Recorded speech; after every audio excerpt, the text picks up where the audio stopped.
उस दिन आगरा की सुबह तो आम सुबह की तरह ही थी, लेकिन शाही दरबार का माहौल कुछ बदला हुआ था। बादशाह अकबर अपने आलीशान सिंहासन पर विराजमान थे। उनके चारों ओर उनके नौरत्न और अन्य दरबारी अदब से बैठे थे। लेकिन बादशाह का मन किसी काम में नहीं लग रहा था। रोज की वही बातें, वही अर्जियां, वही फैसले। वो कुछ नया, कुछ मजेदार चाहते थे।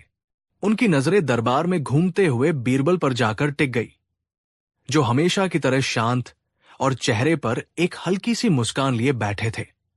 अकबर ने एक गहरी सांस ली और पूरे दरबार को संबोधित करते हुए कहा, दरबारियों, आज हमारे मन में एक सवाल कौंध रहा है। हमारी इस विशाल सल्तनत में, इस आगरा शहर में कुल कितने गधे होंगे? बादशाह का सवाल सुनकर पूरा दरबार हैरान रह गया। किसी को समझ नहीं आ रहा था कि इसका क्या जवाब दिया जाए। कुछ दरबारी जो बीरबल से जलते थे, मन ही मन मुस्कुराए।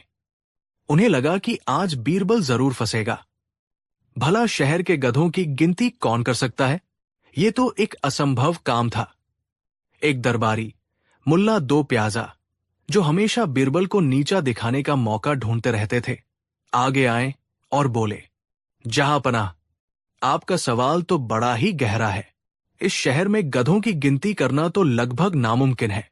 ये तो वही बता सकता है जो खुद। मुल्ला अपनी बात पूरी करते, इससे पहले ही अकबर ने उन्हें हाथ के इशारे से रोक दिया। उनकी नजरें अब भी बीरबल पर ही टिकी थी। बीरबल, तुम चुप क्यों हो? क्या तुम्हारे पास हमारे इस सवाल का कोई जवाब नहीं है? क्या तुम बता सकते हो कि इस शहर में कुल कितने गधे हैं? बीरबल ने कहा, आलम पनाह, आपका हर हुक्म सर आंखों पर।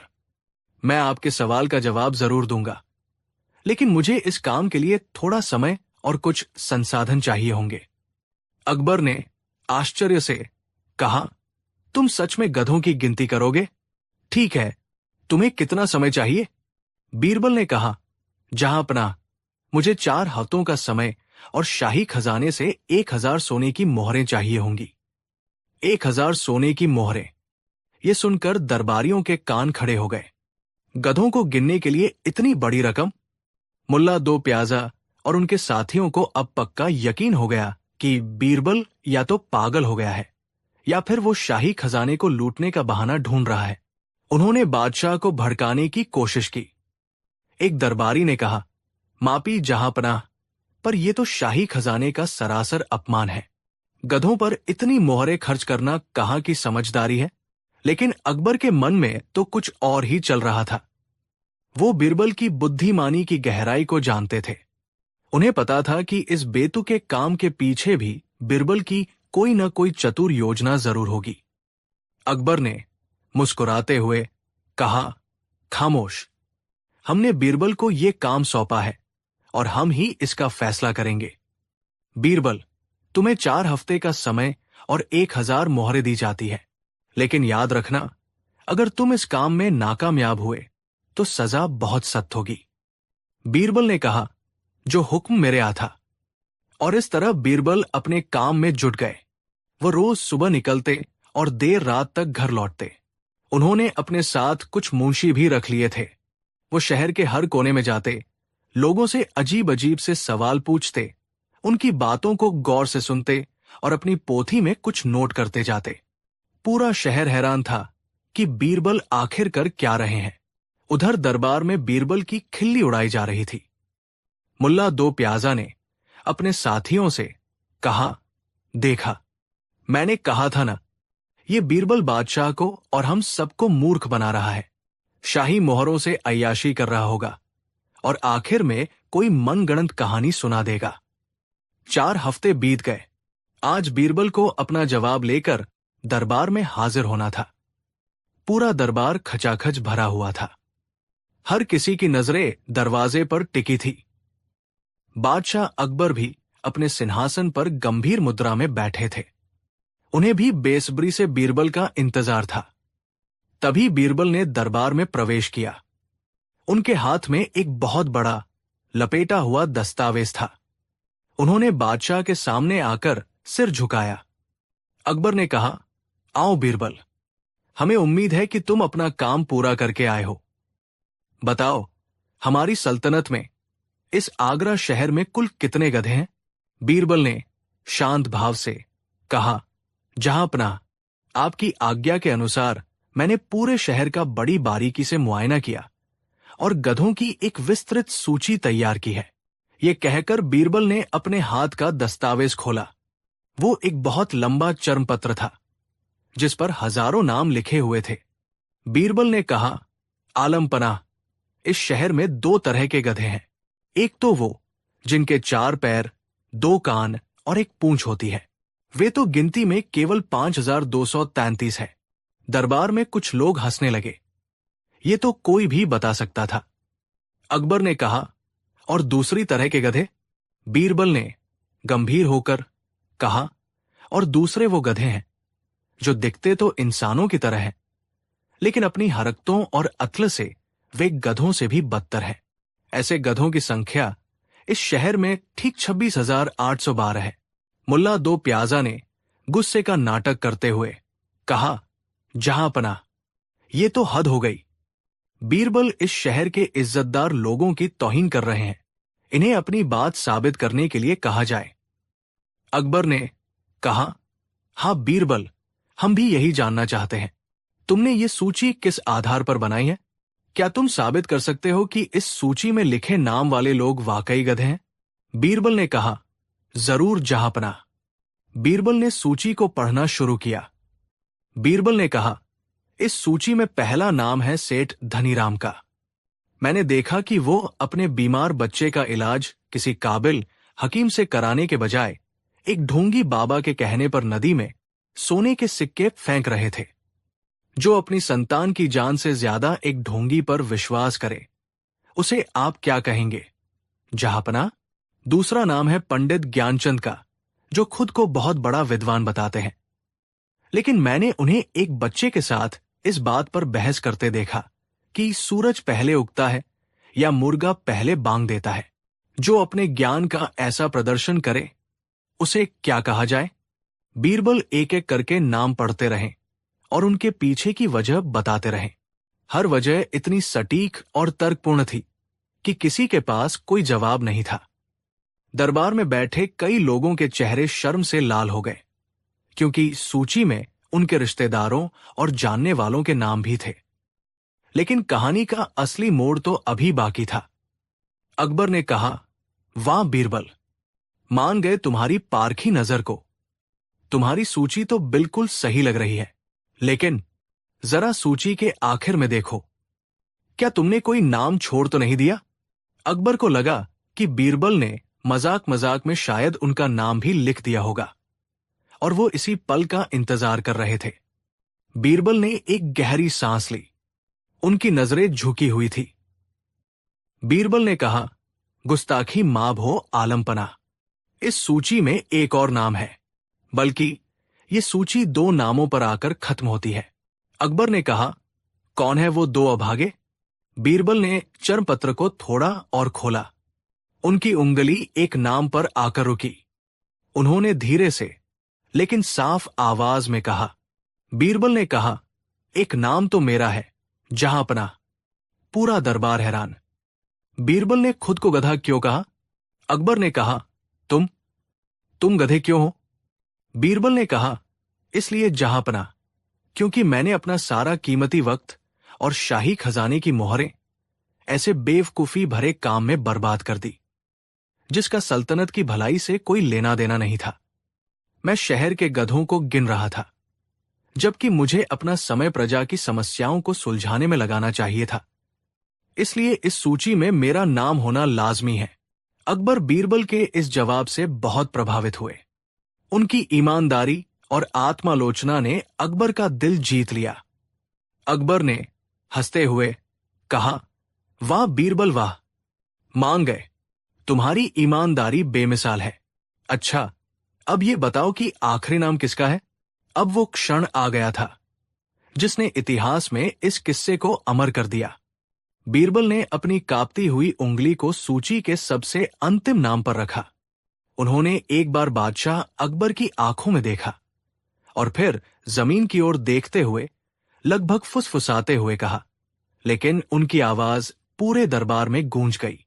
बीरबल ने कहा, आलमपना, इस सूची में आखिरी नाम आपका है। जैसे ही ये शब्द बीरबल के मुंह से निकले, पूरे दरबार में जैसे बिजली दौड़ गई। सन्नाटा इतना गहरा था कि लोग अपनी धड़कनें सुन सकते थे। दरबारियों की आंखें फटी की फटी रह गई। मुल्ला दो प्याजा और उनके दुश्मनों के चेहरे पर शैतानी खुशी की लहर दौड़ गई। उन्हें लगा बीरबल ने आज अपनी मौत को खुद दावत दी है। बादशाह अकबर का चेहरा पल पल रंग बदल रहा था। पहले आश्चर्य, फिर अविश्वास और फिर प्रचंड क्रोध। उनका चेहरा तमतमा कर लाल हो गया। उन्होंने सिंहासन के हत्थे को इतनी जोर से पकड़ा कि उनकी उंगलियां सफेद पड़ गई। उनकी आवाज किसी शेर की दहाड़ की तरह पूरे दरबार में गूंजी। अकबर ने क्रोध से चिल्लाते हुए कहा, बीरबल, तुम्हारी ये जुर्रत, तुम्हारी हिम्मत कैसे हुई? तुमने हमें, शहंशाहें को, गधा कहने की हिमाकत की? क्या तुम्हें अपनी जान प्यारी नहीं है? सिपाहियों ने अपनी तलवारें निकाल ली। ऐसा लगा कि बस एक इशारे की देर है और बीरबल का सिर धड़ से अलग कर दिया जाएगा। लेकिन बीरबल अपनी जगह पर शांत खड़े रहे। उन्होंने न तो भागने की कोशिश की, न ही गिड़गिड़ाए। उन्होंने बस अपना सिर झुका लिया। बीरबल ने कहा, जहां पनाह, आप मेरे अन्नदाता है, मेरे बादशाह है। आपके हुक्म पर यह सिर कट भी जाए तो मुझे कोई अफसोस नहीं होगा। लेकिन मरने से पहले क्या आप मुझे ये बताने का एक मौका देंगे कि मैंने आपका नाम इस सूची में क्यों लिखा? अकबर का गुस्सा 7वें आसमान पर था, लेकिन बीरबल की शांति और उनके तर्क की मांग ने उन्हें कुछ सोचने पर मजबूर कर दिया। वो जानते थे कि बीरबल कभी बिना वजह कोई काम नहीं करता। अकबर ने कहा, ठीक है, बोलो, हम भी सुनना चाहते हैं कि तुम्हारी इस गुस्ताखी के पीछे क्या वजह है। लेकिन याद रखना, अगर तुम्हारा जवाब हमें तसल्ली बख्श नहीं लगा तो दुनिया की कोई ताकत तुम्हें हमारे कहर से नहीं बचा पाएगी। बीरबल ने कहा, जहां पनाह, आपको याद होगा कि कुछ हफ्ते पहले फारस से एक घोड़ों का व्यापारी आपके दरबार में आया था। अकबर ने सोचा, हां, उन्हें याद आया। एक व्यापारी आया था जिसने फारस के सबसे आला नस्ल के घोड़ों के बारे में बड़ी बड़ी बातें की थी। अकबर ने कहा, हां, याद है। तो बीरबल ने कहा, जहां पनाह, उस व्यापारी ने आपको एक भी घोड़ा नहीं दिखाया। उसने सिर्फ घोड़ों की तारीफों के पुल बांधे थे। उसने कहा था कि उसके पास हवा से बातें करने वाले घोड़े हैं जो पलक झपकते ही मीलों का सफर तय कर लेते हैं। उसकी चिकनी चुपड़ी बातों में आकर आपने बिना एक भी घोड़ा देखे, बिना किसी गारंटी के उसे शाही खजाने से 50,000 सोने की मोहरें बतौर पेश की, एडवांस दे दी। दरबार में बैठे खजांची ने सिर हिलाकर इस बात की पुष्टि की। बीरबल ने अपनी बात को आगे बढ़ाते हुए कहा, जहां पनाह, आपने एक ऐसे अजनबी पर भरोसा कर लिया जिसके बारे में आप कुछ नहीं जानते थे। आपने सल्तनत का इतना बड़ा धन एक ऐसे वादे पर लगा दिया जिसके पूरे होने का कोई सबूत नहीं था। आपने ये तक नहीं सोचा कि अगर वो व्यापारी मोहरे लेकर भाग गया और कभी वापस नहीं आया तो शाही खजाने का कितना बड़ा नुकसान होगा। बीरबल एक पल के लिए रुके और फिर उन्होंने अपनी बात का सार प्रस्तुत किया। बीरबल ने कहा, आलम पनाह, जो इंसान बिना सोचे समझे, बिना जांचे परखे, सिर्फ मीठी बातों पर विश्वास करके अपनी या अपनी प्रजा की संपत्ति को दांव पर लगा दे, उसे आप क्या कहेंगे? मैंने सोचा कि जो बादशाह इतनी बड़ी नासमझी कर सकता है, उसका नाम तो इस गधों की सूची में सबसे ऊपर होना चाहिए। बीरबल का तर्क इतना सटीक था, इतना सच्चा था कि वो सीधा अकबर के दिल में उतर गया। उन्हें वह दिन याद आ गया जब उन्होंने उस व्यापारी को मोहरें दी थी और बीरबल ने उन्हें इशारों में रोकने की कोशिश भी की थी, पर उन्होंने अपनी बादशाहत के गुरूर में बीरबल की बात नहीं सुनी थी। लेकिन बीरबल अभी रुके नहीं थे। उन्होंने अपनी बात को एक ऐसे मोड़ पर खत्म किया जिसने उन्हें मौत के मुंह से निकालकर हमेशा के लिए अकबर के दिल में और भी ऊंचा स्थान दे दिया। बीरबल ने सिर झुकाकर कहा, लेकिन जहांपनाह, मैंने आपका नाम इस सूची में लिखने के साथ साथ एक और बात भी सोची थी। मैंने सोचा था कि अगर वो फारसी व्यापारी सच में घोड़े लेकर वापस आ गया तो ये साबित हो जाएगा कि आप एक सच्चे पारखी हैं और मैं एक गधा हूं जिसने आप जैसे महान बादशाह की परख पर शक किया। बीरबल ने अकबर की आंखों में देखते हुए कहा। बीरबल ने कहा, उस सूरत में जहांपनाह, मैं तुरंत इस सूची से आपका नाम काटकर उसकी जगह पर अपना नाम लिख देता, पर जब तक वो व्यापारी वापस नहीं आता तब तक तो गुस्ताखी माफ हो, इस सूची पर आपका ही नाम रहेगा। अकबर ने हंसते हुए कहा, वाह बीरबल, वाह, तुम धन्य हो। आज तुमने हमें गधा कहकर भी जो सम्मान दिया है वो हजारों चापलूसों की तारीफों से भी बढ़कर है। तुमने हमें सिर्फ एक आईना नहीं दिखाया बल्कि एक दोस्त, एक सच्चे सलाहकार का फर्ज भी निभाया है। एक सच्चा शुभचिंतक वही होता है जो आपकी गलतियों पर पर्दा नहीं डालता बल्कि आपको उनसे आगाह करता है, चाहे इसके लिए उसे अपनी जान ही दांव पर क्यों न लगानी पड़े। अकबर अपने सिंहासन से नीचे उतरे, बीरबल के पास आए और उन्हें गले लगा लिया। ये एक ऐतिहासिक क्षण था। जलने वाले दरबारियों के चेहरे उतर गए थे। उनकी सारी साजिशें धरी की धरी रह गई थी। अकबर ने कहा, आज से हम ये हुक्म देते हैं कि बीरबल को शाही खजाने से 10,000 मोहरें और इनाम में दी जाएं, और इस सूची को शाही पुस्तकालय में रखा जाए ताकि आने वाली पीढ़ियां ये याद रख सकें कि एक बादशाह को भी अपनी गलती मानने से छोटा नहीं बल्कि और भी महान बन जाता है। तो दोस्तों, ये थी कहानी बीरबल की हाजिर जवाबी और निडरता की। इस कहानी से हमें ये सीख मिलती है कि सच में बहुत ताकत होती है और एक सच्चा दोस्त या सलाहकार वही है जो चापलूसी नहीं करता बल्कि आपकी गलतियों को बताने का साहस रखता है। और सबसे बड़ी बात, अपनी गलती को स्वीकार करने वाला इंसान ही वास्तव में महान होता है। आपको अकबर बीरबल की ये कहानी कैसी लगी, हमें कमेंट्स में जरूर बताइएगा। अगर वीडियो पसंद आया हो तो इसे लाइक करें, अपने दोस्तों के साथ शेयर करें और हमारे चैनल को सब्सक्राइब करना न भूलें। हम आपके लिए ऐसी ही रोचक कहानियां लाते रहेंगे। धन्यवाद। कहानी 2। एक सुहावनी सुबह, जब सूरज अपनी सुनहरी किरणें बिखेरते हुए किले की ऊंची दीवारों पर थिरक रहा था और दरबार में रोजाना की चहल पहल शुरू हो चुकी थी, बादशाह अकबर अपने सिंहासन पर बैठे कुछ बेचैन से लग रहे थे। उनके चेहरे पर हल्की सी ऊब का भाव था। दरबार में उस दिन कोई खास मसला नहीं था, कोई गंभीर नीतिगत बहस नहीं, कोई कवि सम्मेलन नहीं और न ही कोई विदेशी दूत आया था। दिन शांतिपूर्ण था, लेकिन अकबर को कुछ नया, कुछ दिलचस्प चाहिए था। उन्होंने चारों ओर बैठे मंत्रियों, सेनापतियों और दरबारियों पर नजर डाली। सबकी आंखें उन पर टिकी थी, मानो किसी इशारे का इंतजार कर रही हों।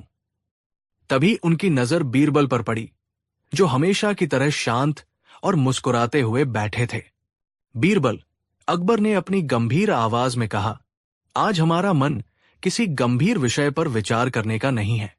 हमें कुछ ऐसा चाहिए जो हमारी बुद्धि को चुनौती दे या फिर हमें यह दिखाए कि दुनिया में मूर्खता की कोई सीमा नहीं होती। बीरबल ने विनम्रता से सिर झुकाया। हुजूर, दुनिया में ज्ञान की तरह मूर्खता भी असीमित है, बस उसे सही ढंग से पहचानने की जरूरत होती है। लेकिन ऐसा क्या है जो आपके मन को उबा रहा है? जहांपनाह, अकबर ने एक गहरी सांस ली। आज सुबह से हम एक ही बात पर विचार कर रहे हैं। क्या कोई ऐसा व्यक्ति हो सकता है जो अपनी आंखें होते हुए भी उन पर विश्वास न करे, बल्कि दूसरों की बातों में आकर कुछ ऐसा कर बैठे जो हास्यास्पद हो? क्या एक व्यापारी जो रोजाना लाभानी का हिसाब करता है, उसे भी इतना मूर्ख बनाया जा सकता है कि वो अपनी सारी जमा पूंजी एक निराधार बात पर लुटा दे? बीरबल ने मुस्कुराते हुए कहा, जहांपनाह, अक्सर ये देखा गया है कि लालच और अति आत्मविश्वास मनुष्य की आंखों पर पट्टी बांध देते हैं। एक अनुभवी व्यापारी भी तब मूर्ख बन सकता है जब उसे किसी ऐसे अवसर का लालच दिया जाए जिससे वो रातों रात अमीर बन जाए। ये तब और भी आसान हो जाता है जब वो स्वाभाविक रूप से थोड़ा भोला भी हो। अकबर की आंखों में चमक आ गई। तो क्या तुम ये कहना चाहते हो, बीरबल, कि तुम किसी ऐसे व्यक्ति को मूर्ख बना सकते हो, किसी ऐसे को जो स्वयं को बहुत बुद्धिमान और अनुभवी मानता हो? बीरबल ने आत्मविश्वास से कहा। अगर जहांपनाह की आज्ञा हो तो बीरबल ये चुनौती स्वीकार करता है। मुझे बस एक ऐसे व्यापारी की पहचान करनी होगी जिसमें मूर्ख बनने की थोड़ी बहुत क्षमता हो, और उसके बाद थोड़ा समय। अकबर उत्सुक हो उठे। तो बताओ, क्या योजना है तुम्हारी? बीरबल ने एक पल सोचा और फिर कहा, जहांपनाह, आगरा के बाजार में एक व्यापारी है, धर्मदास। वो अपनी दुकानदारी में ठीक ठाक है, लेकिन उसकी एक कमजोरी है। वो बहुत लालची है और दूसरों पर बहुत आसानी से विश्वास कर लेता है, खासकर अगर कोई उसे बड़े मुनाफे का सपना दिखाए। वो खुद को बहुत चतुर समझता है, लेकिन उसकी ये सोच ही उसे मूर्ख बनने के लिए सबसे उपयुक्त बनाती है। अकबर ने माथे पर बल डालते हुए पूछा, और तुम उसे कैसे मूर्ख बनाओगे? बीरबल ने एक रहस्यमयी मुस्कान के साथ कहा, मैं उसे घोड़े के अंडे बेचूंगा। जहांपनाह, दरबार में सन्नाटा छा गया। घोड़े के अंडे? ये तो असंभव था। सभी दरबारी एक दूसरे का मुंह देखने लगे। घोड़े अंडे नहीं देते, बल्कि बच्चे पैदा करते हैं। अकबर भी अचंभित रह गए। घोड़े के अंडे? अकबर ने हैरानी से पूछा, बीरबल, तुम क्या कह रहे हो? घोड़े तो बच्चे पैदा करते हैं। हाँ, जहांपनाह, बीरबल ने कहा, लेकिन मैं उसे यह विश्वास दिलाऊंगा कि ये बहुत दुर्लभ और विशेष नस्ल के घोड़े के अंडे हैं, जो अगर सही तापमान पर रखे जाएं, तो दुनिया के सबसे तेज और शानदार घोड़े पैदा कर सकते हैं। और चूंकि ये इतने दुर्लभ है, तो उनकी कीमत भी आसमान छूती होगी। अकबर हंस पड़े। ये तो नामुमकिन लगता है, बीरबल, लेकिन अगर तुम ऐसा कर सके तो हम तुम्हें मुंह मांगा इनाम देंगे। ये तो हमारी तुशी के लिए एक शानदार तमाशा होगा। अगले दिन बीरबल अपनी योजना को अंजाम देने के लिए तैयार थे। उन्होंने एक साधारण व्यापारी का वेश धारण किया। एक धोती, एक साधारण कुर्ता और सिर पर पगड़ी।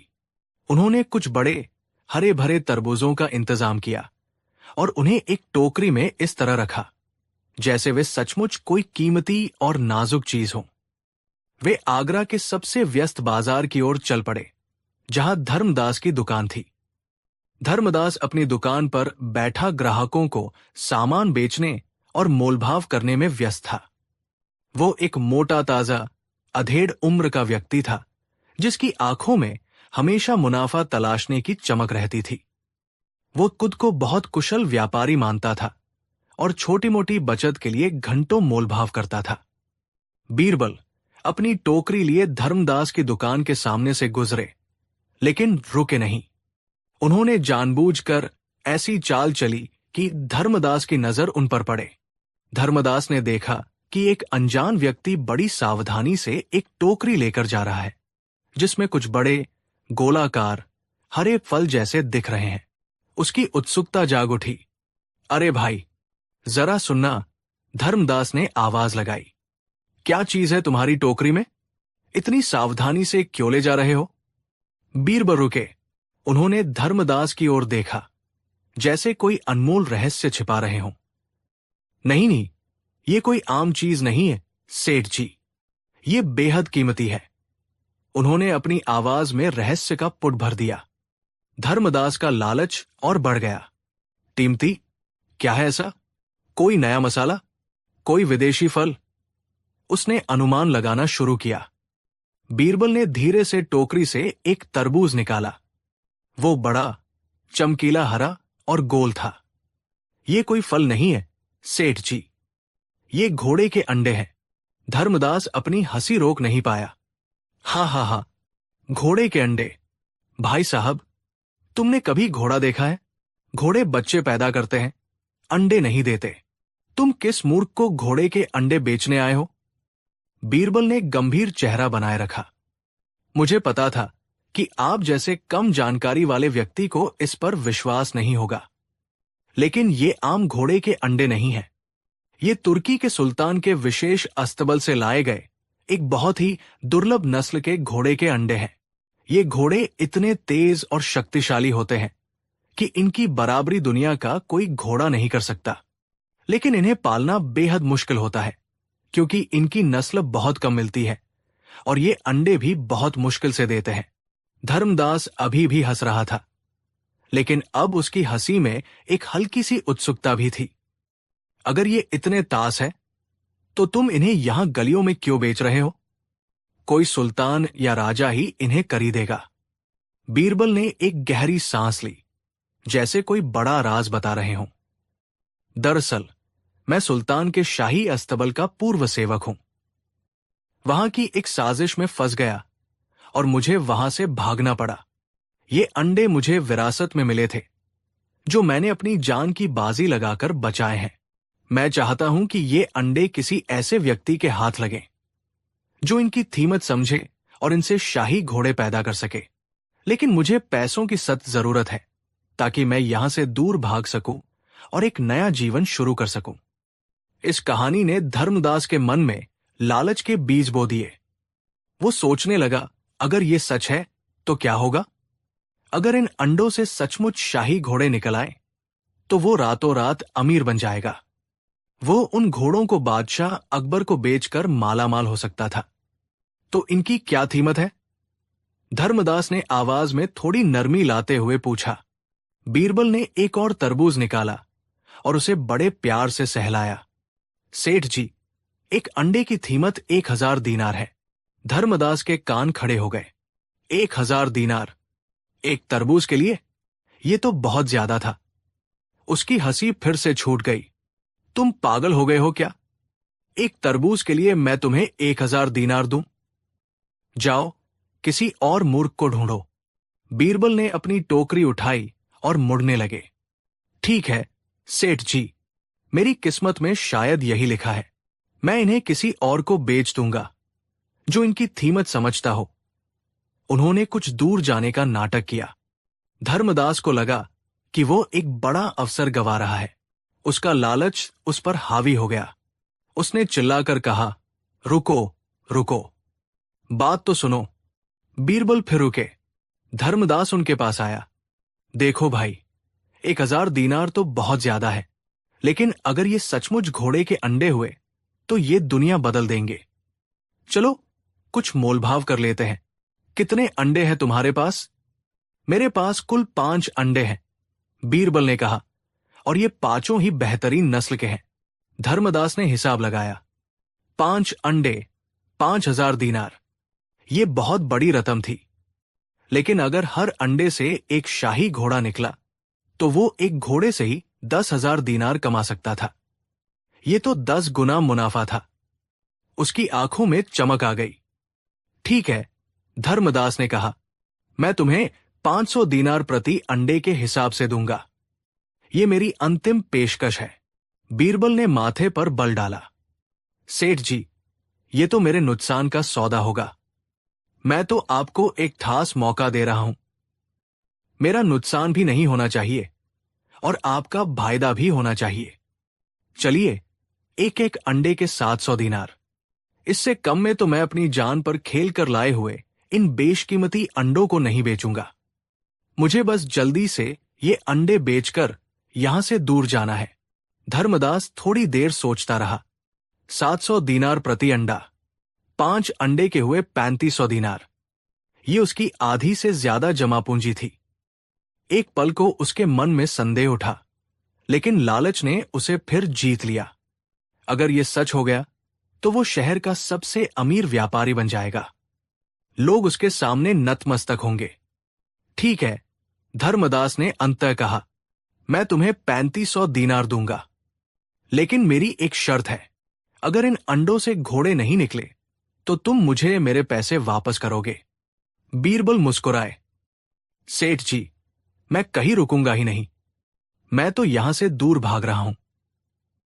लेकिन मैं आपको एक बात की गारंटी दे सकता हूं, इन अंडों से घोड़े जरूर निकलेंगे, बशर्ते आप इन्हें सही तरीके से रखें और इनका ध्यान रखें, जैसे कोई घोड़ी अपने बच्चे का रखती है।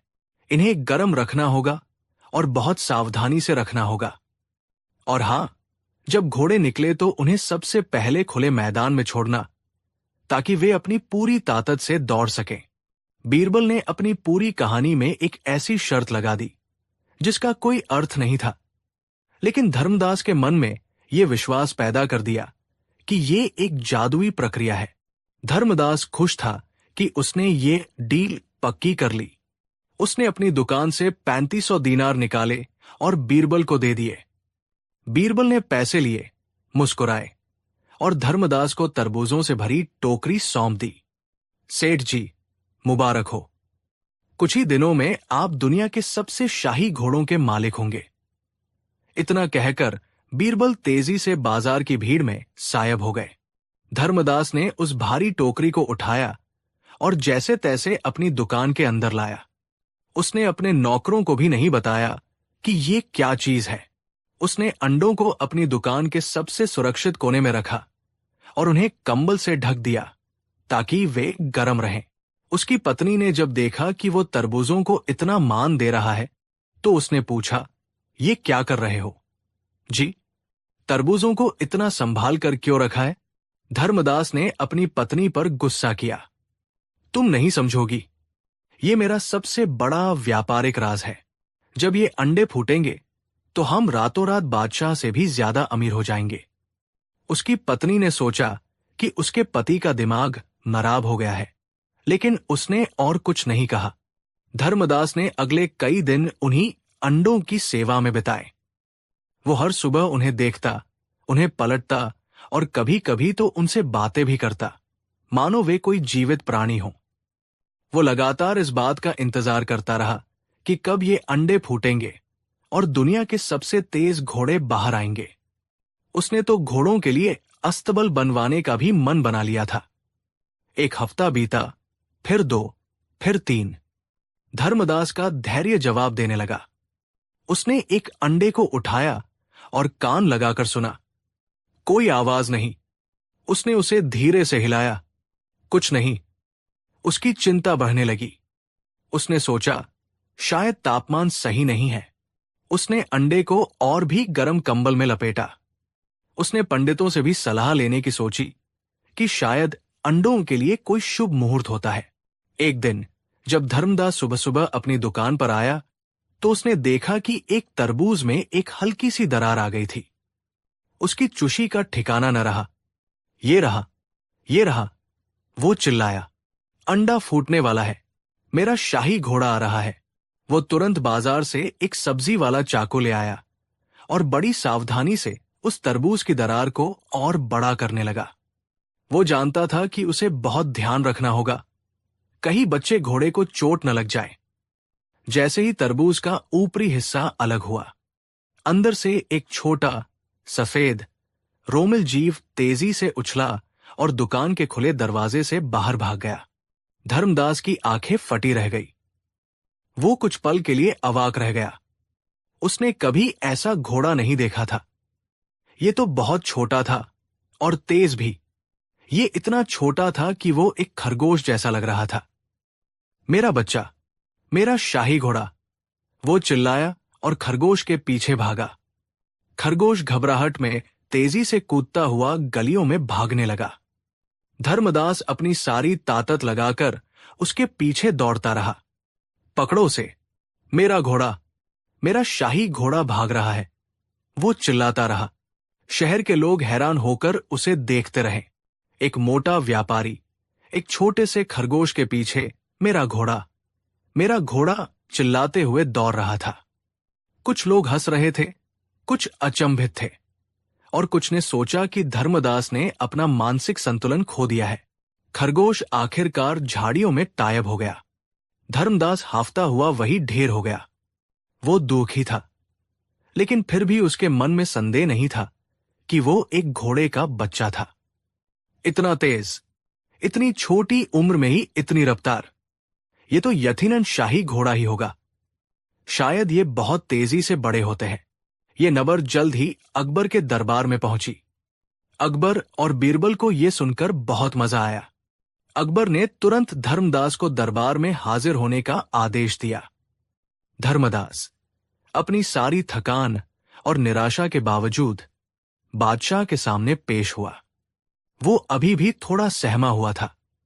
धर्मदास, अकबर ने गंभीरता से पूछा, लेकिन उनके चेहरे पर एक शरारती मुस्कान थी। हमने सुना है कि तुमने घोड़े के अंडे खरीदे हैं और उनसे एक शाही घोड़ा निकला जो इतनी तेजी से भागा कि तुम उसे पकड़ भी न पाए। धर्मदास ने सिर झुकाया और अपनी कहानी शुरू की। हां जहांपनाह, वो एक अद्भुत जीव था। मैंने एक बड़े व्यापारी से घोड़े के अंडे खरीदे थे, जो उसने कहा था कि तुर्की के दुर्लभ घोड़े के अंडे हैं। मैंने उन्हें बड़े यत्न से रखा और आज सुबह उनमें से एक अंडे से एक छोटा सफेद घोड़े का बच्चा निकला। वो इतना छोटा था कि शायद एक बिल्ली के बच्चे जैसा, लेकिन उसकी रफ्तार बिजली की थी। मैं उसके पीछे दौड़ा, लेकिन वो इतनी तेजी से भागा कि मैं उसे पकड़ नहीं पाया। दरबार में मौजूद सभी दरबारी अपनी हंसी रोकने की कोशिश कर रहे थे। कुछ के मुंह से तो आवाज भी निकल गई। अकबर भी अपनी हंसी नहीं रोक पाए। बीरबल ने आगे आकर कहा, धर्मदास, जरा हमें उस व्यापारी का हुलिया बताओ जिससे तुमने ये अंडे खरीदे थे। धर्मदास ने बीरबल का हुलिया बताना शुरू किया, ठीक वैसे ही जैसे बीरबल ने वेश धारण किया था। बीरबल ने मुस्कुराते हुए अकबर की ओर देखा। अकबर ने अपनी हंसी पर काबू पाया और गंभीरता से कहा, धर्मदास, क्या तुम्हें लगता है कि घोड़े अंडे देते हैं? धर्मदास ने एक पल सोचा। जहांपनाह, मैंने भी कभी नहीं सुना था, लेकिन उस व्यापारी ने कहा कि ये बहुत दुर्लभ नस्ल के घोड़े हैं जो अंडे देते हैं। और फिर मैंने अपनी आंखों से देखा कि अंडे से बच्चा निकला। यकीनन वो एक घोड़े का बच्चा ही था, बस थोड़ा अलग दिख रहा था। बीरबल ने तब हस्तक्षेप किया, जहांपनाह और धर्मदास, मुझे लगता है कि इस रहस्य को अब सुलझाना जरूरी है। उन्होंने धर्मदास से पूछा, धर्मदास, क्या तुमने कभी तरबूज को देखा है? और क्या तुमने कभी खरगोश देखा है? धर्मदास ने हैरान होकर कहा, हां हुजूर, मैंने दोनों देखे हैं। बीरबल ने दरबारियों की ओर देखते हुए कहा, धर्मदास, जिस व्यापारी ने तुम्हें ये घोड़े के अंडे बेचे वो कोई और नहीं बल्कि मैं ही था। और जो घोड़ा तुम्हारे अंडे से निकला वो दरअसल एक छोटा खरगोश था जो शायद उस तरबूज में घुस गया होगा जब वो कहीं खेत में पड़ा रहा होगा, या फिर जब तुमने तरबूज में छेद किया तो वो अंदर छिप गया। धर्मदास को जैसे जबरदस्त झटका लगा।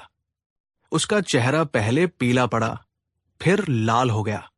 वो शर्म से पानी पानी हो गया। सारी घटना उसकी आंखों के सामने घूम गई। तरबूज, खरगोश और उसकी अपनी बेवकूफी। उसे अपनी आधी जमा पूंजी गंवाने का एहसास हुआ, और वह भी एक ऐसे विचार पर जो सरासर मूर्खतापूर्ण था। दरबार में जोरों की हंसी गूंज उठी। धर्मदास का सर शर्म से झुक गया। अकबर ने देखा कि धर्मदास बहुत शर्मिंदा है। उन्होंने कहा, धर्मदास, तुम्हें शर्मिंदा होने की जरूरत नहीं है। बीरबल ने तुम्हें एक पाठ सिखाया है जो शायद किसी भी पाठशाला में नहीं सिखाया जा सकता। लालच अक्सर हमारी बुद्धि पर पर्दा डाल देता है और हम ऐसी बातों पर भी विश्वास कर लेते हैं जो सामान्य ज्ञान के खिलाफ होती है। अकबर ने बीरबल की ओर मुड़कर कहा, बीरबल, तुमने अपनी बुद्धिमत्ता का एक और प्रमाण दे दिया। तुमने ये दिखा दिया कि लालच एक चतुर व्यापारी को भी मूर्ख बना सकता है। बीरबल ने विनम्रता से सिर झुकाया। जहांपनाह, मेरा उद्देश्य किसी को अपमानित करना नहीं था, बल्कि ये दिखाना था कि कभी कभी हमें अपनी आंखों पर और अपने विवेक पर ज्यादा भरोसा करना चाहिए, बजाय इसके कि हम दूसरों की लुभावनी बातों में आकर आंखें मूंद लें।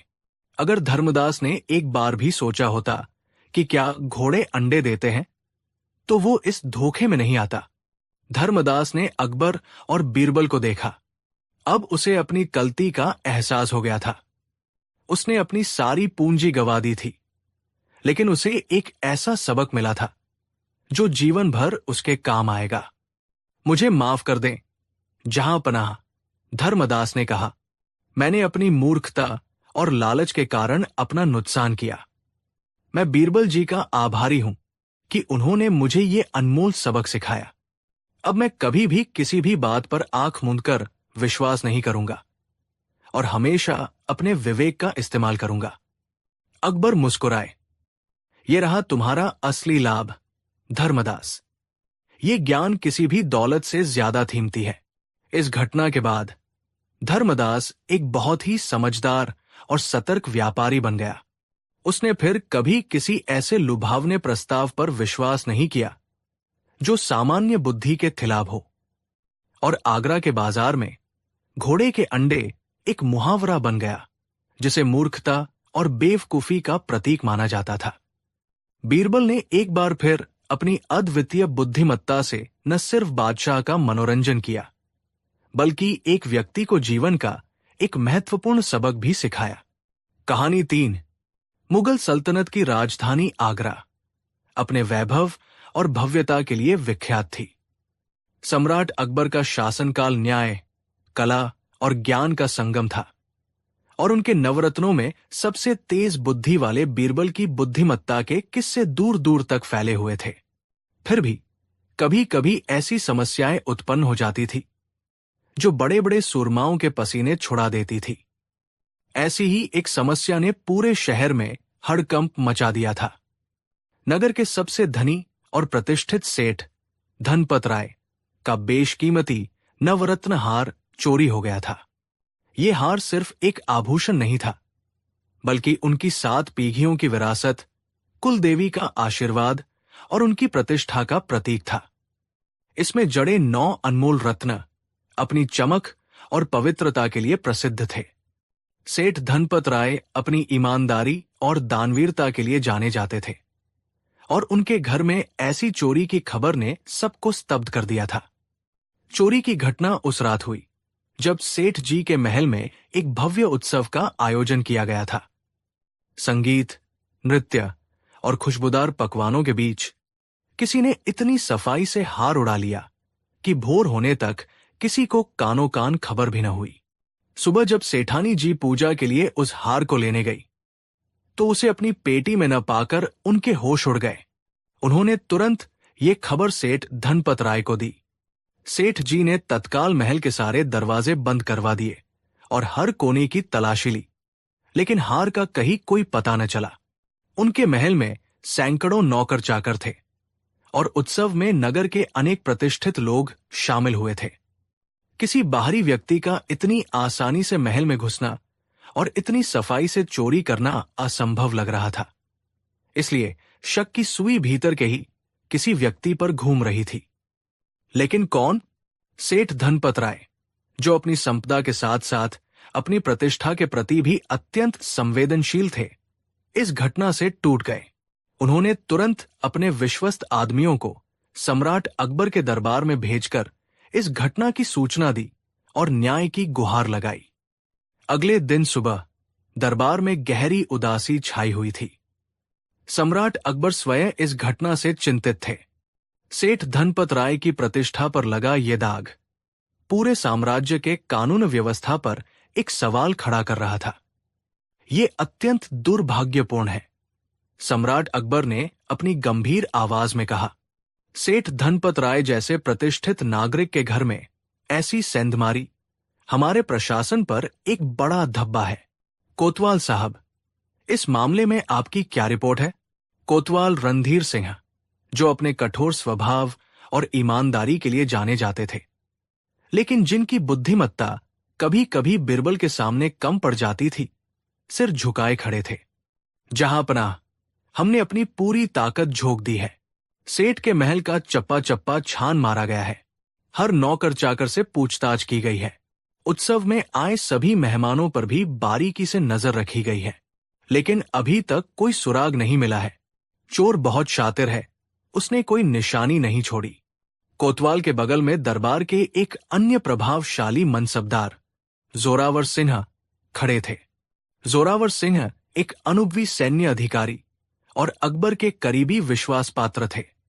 वो अपनी दबंगई और रौबदार व्यक्तित्व के लिए जाने जाते थे और अक्सर महत्वपूर्ण प्रशासनिक मामलों में भी उनकी सलाह ली जाती थी। वो भी इस जांच में कोतवाल की मदद कर रहे थे। जोरावर सिंह ने गर्व से कहा, जहांपनाह, मैंने भी स्वयं इस मामले की निगरानी की है।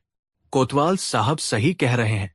ये कोई आम चोर नहीं है, बल्कि एक प्रशिक्षित अपराधी है जिसने हर सबूत को मिटा दिया है। मुझे तो लगता है ये हार अब शायद कभी नहीं मिलेगा। ये इतनी बड़ी सल्तनत में एक छोटे से अपराधी को खोजना जैसे घास के ढेर में सुई खोजना है। सम्राट अकबर ने उनकी बात सुनकर गहरी सांस ली।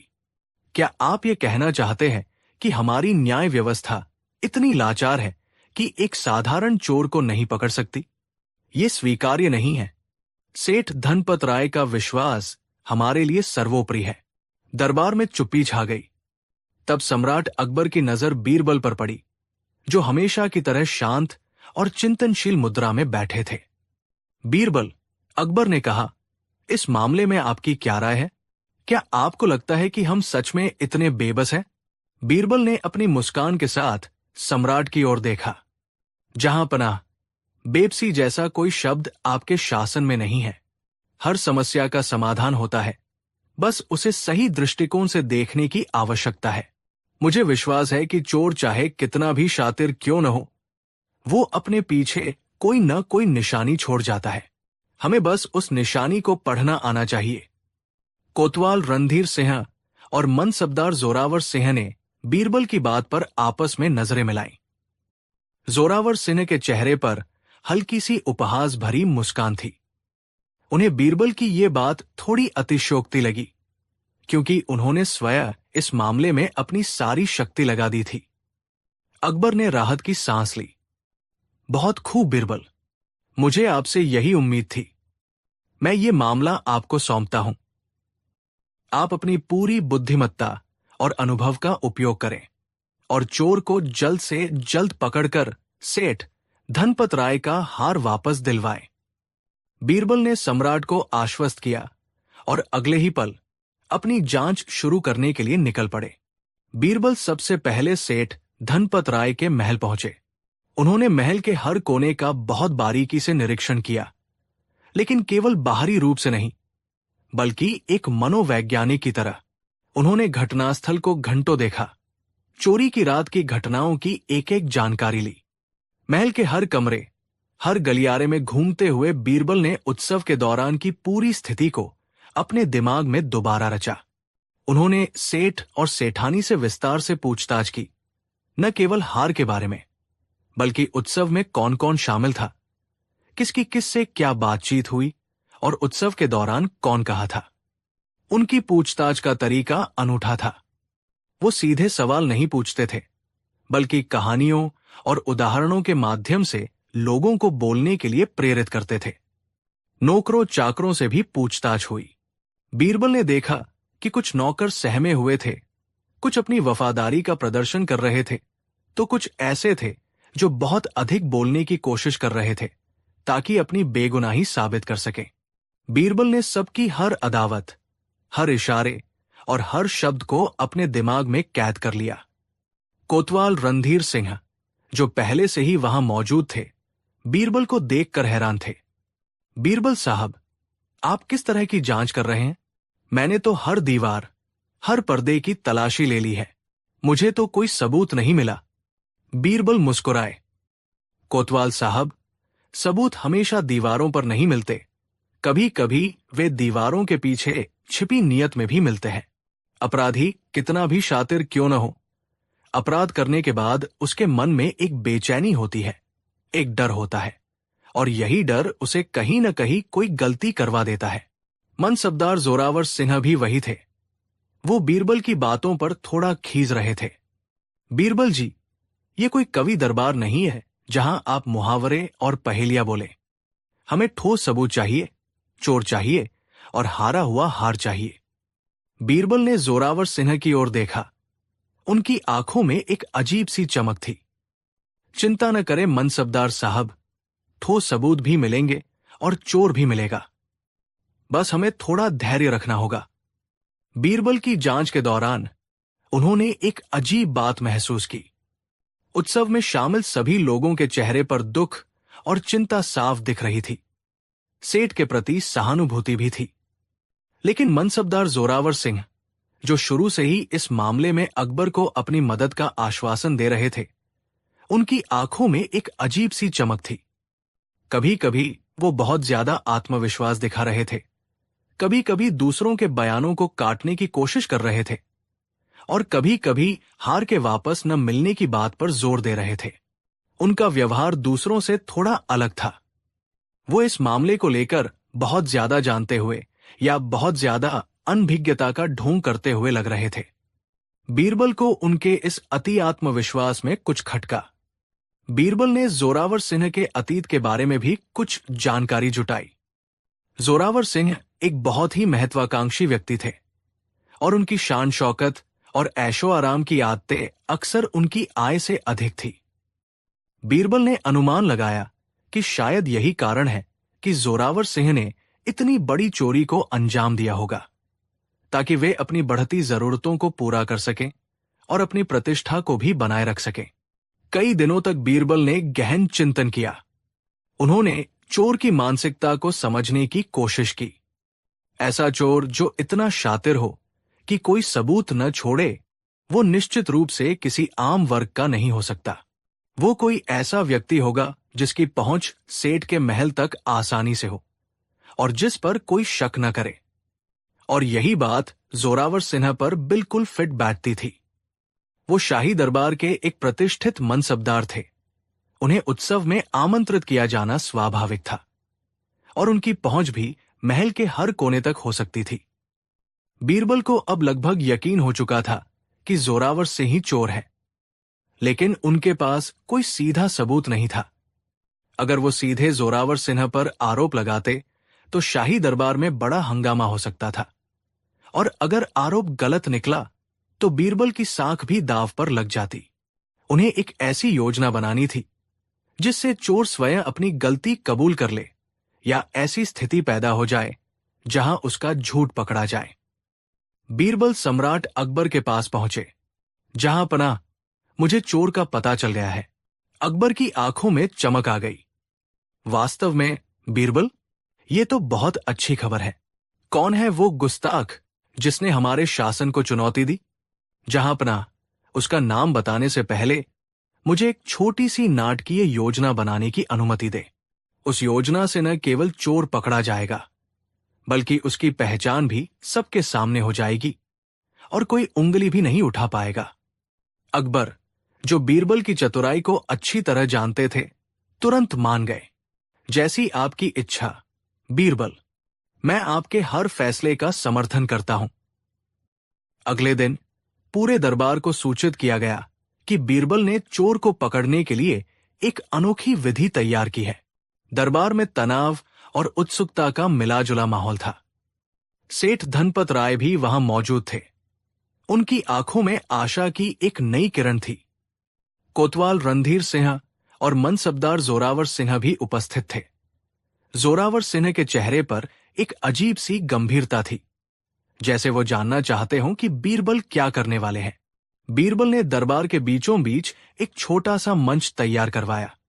उस मंच पर एक बड़ा सा काला चिकना पत्थर रखा हुआ था।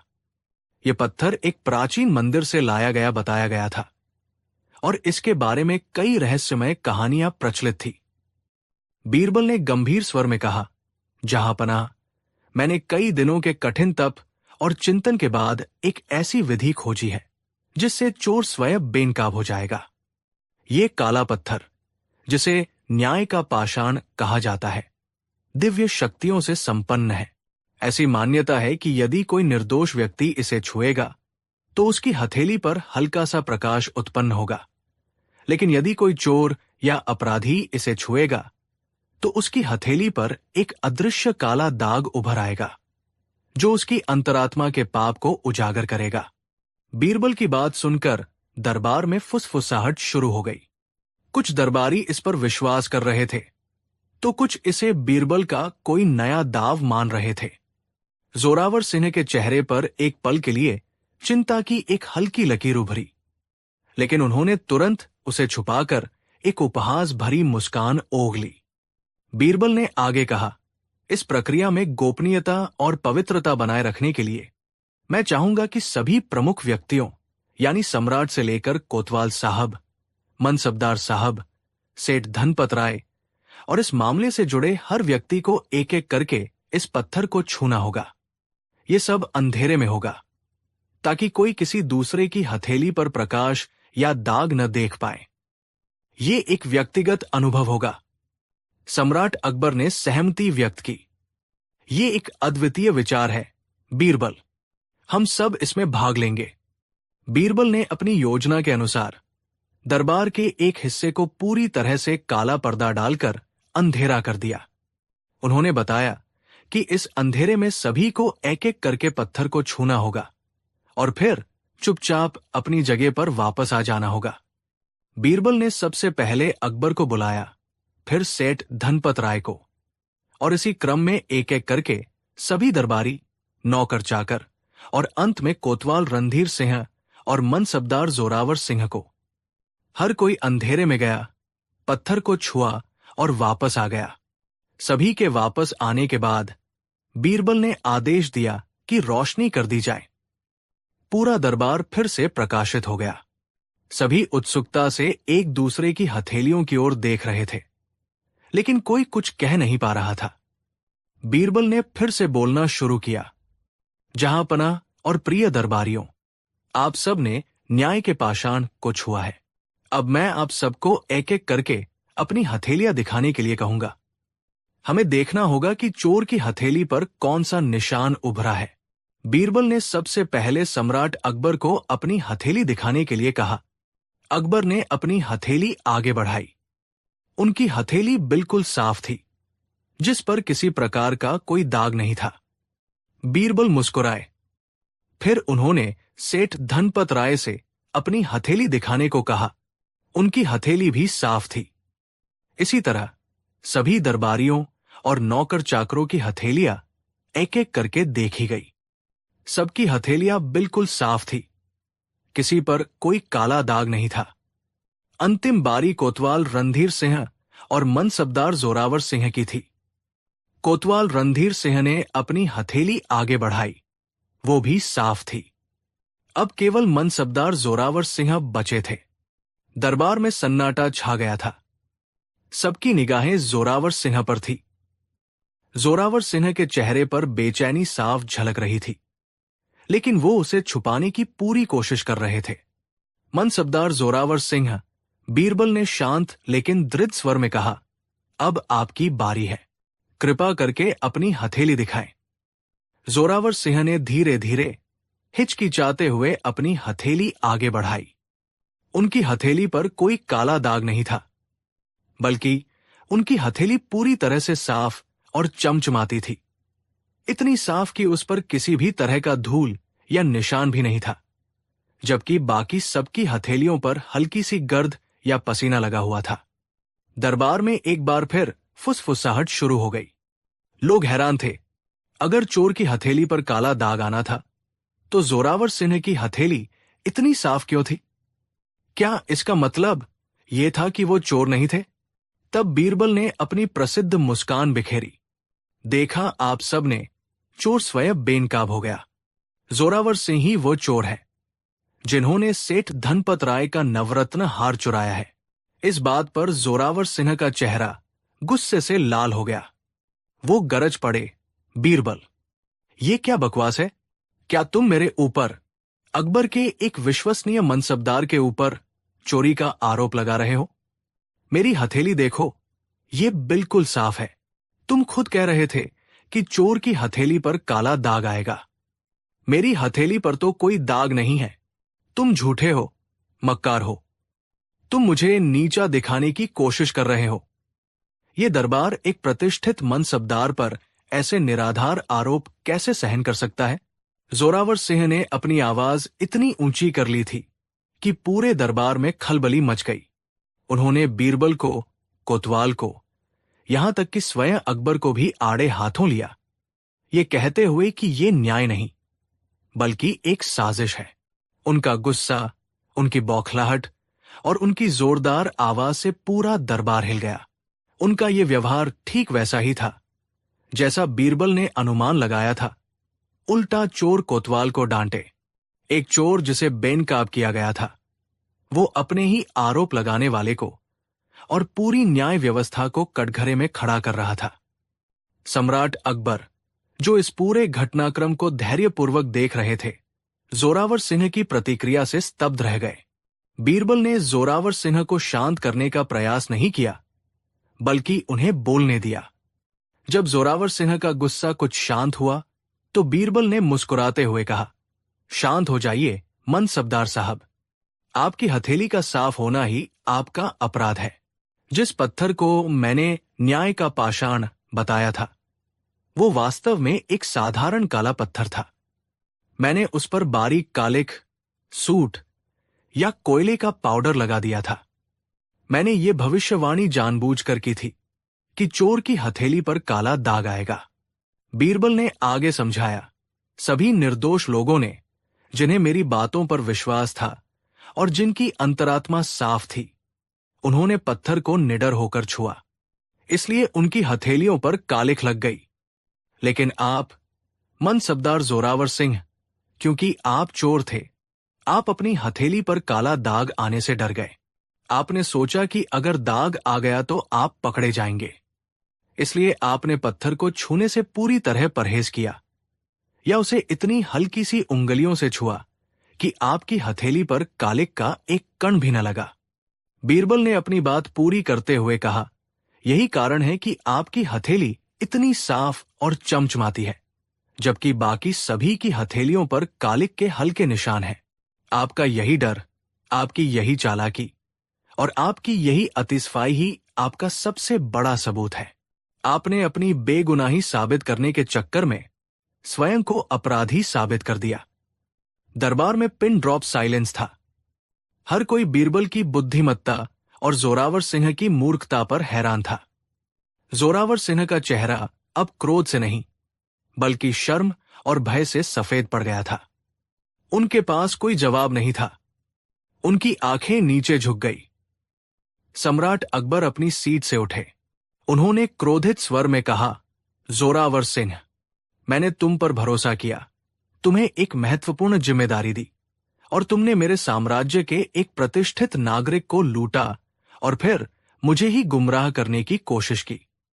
बीरबल सही कहते हैं, तुम्हारा क्रोध और तुम्हारी साफ हथेली ही तुम्हारी सबसे बड़ी गवाही है। तुम अपराधी हो। अकबर ने तुरंत सिपाहियों को आदेश दिया कि जोरावर सिंह को गिरफ्तार कर लिया जाए। जोरावर सिंह ने विरोध करने की कोशिश की, लेकिन उनकी सारी हेकड़ी हवा हो चुकी थी। वे खामोशी से सिपाहियों के साथ चले गए। बाद में पूछताछ में जोरावर सिंह ने अपना अपराध कबूल कर लिया। उन्होंने स्वीकार किया कि अपनी बढ़ती महत्वाकांक्षाओं और बढ़ते कर्जों के कारण उन्होंने सेठ धनपत राय का नवरत्न हार चुराया था। उन्होंने हार को अपने घर के तहखाने में एक गुप्त स्थान पर छुपा रखा था। हार बरामद कर लिया गया और सेठ धन राय को वापस कर दिया गया। सेठ धनपत राय ने बीरबल और सम्राट अकबर को धन्यवाद देते हुए कहा, जहांपनाह, बीरबल जी की बुद्धिमत्ता अतुलनीय है। उन्होंने मेरी खोई हुई संपत्ति और मेरी खोई हुई प्रतिष्ठा दोनों वापस दिला दी। सम्राट अकबर ने बीरबल की ओर देखा। उनकी आंखों में गर्व और प्रशंसा थी। बीरबल, तुम वास्तव में अद्वितीय हो। तुम्हारी चतुराई और सूझबूझ हमेशा मुझे विस्मित करती है। तुम एक बार फिर साबित कर दिया कि सच्चाई को छुपाया नहीं जा सकता, और हर चोर कितना भी शातिर क्यों न हो, वो अपने पीछे कोई न कोई निशानी छोड़ जाता है। और तुम्हारा ये तरीका कि उल्टा चोर कोतवाल को डांटे, ये तो न्याय के इतिहास में हमेशा याद रखा जाएगा। और इस तरह बीरबल ने अपनी अद्भुत बुद्धि का परिचय देते हुए न केवल चोर को पकड़ा, बल्कि उसे स्वयं अपनी गलती स्वीकार करने पर भी मजबूर कर दिया। आगरा के लोग एक बार फिर बीरबल की बुद्धिमत्ता के मुरीद हो गए, और ये कहानी दूर दूर तक फैल गई कि कैसे एक चोर ने अपनी बेगुनाही साबित करने के चक्कर में अपनी ही चोरी का राज खोल दिया। कहानी 4। ये कहानी उस महान समय की है जब हिंदुस्तान के सिंहासन पर मुगल बादशाह जलालुद्दीन मोहम्मद अकबर विराजमान थे। अकबर का दरबार सिर्फ भारत ही नहीं बल्कि पूरी दुनिया में अपनी भव्यता, विद्वत्ता और न्याय के लिए मशहूर था। यहां हर रोज दूर दराज से कवि, कलाकार, दार्शनिक और ज्ञानी लोग आते थे, अपनी प्रतिभा का प्रदर्शन करते थे और बादशाह की उदारता का लाभ उठाते थे। अकबर स्वयं एक असाधारण व्यक्तित्व के धनी थे। वे एक कुशल योद्धा थे, न्यायप्रिय शासक थे और साथ ही मानव स्वभाव की गहराइयों को समझने वाले एक जिज्ञासु हृदय के स्वामी भी थे। उनके दरबार में नवरत्नों का समूह था, 9 ऐसे असाधारण व्यक्ति जो अपनी अपनी विधाओं में निपुण थे। लेकिन इन सब में एक ऐसा रत्न था जो अपनी अद्वितीय बुद्धिमत्ता, हाजिर जवाबी और सूझबूझ के लिए बादशाह अकबर का सबसे प्रिय और विश्वसनीय मित्र बन गया था। उनका नाम था बीरबल। बीरबल की बुद्धि अक्सर अकबर की जिज्ञासाओं को शांत करती थी और उनकी हास्य विनोद भरी बातें दरबार की उदासी को दूर करती थी।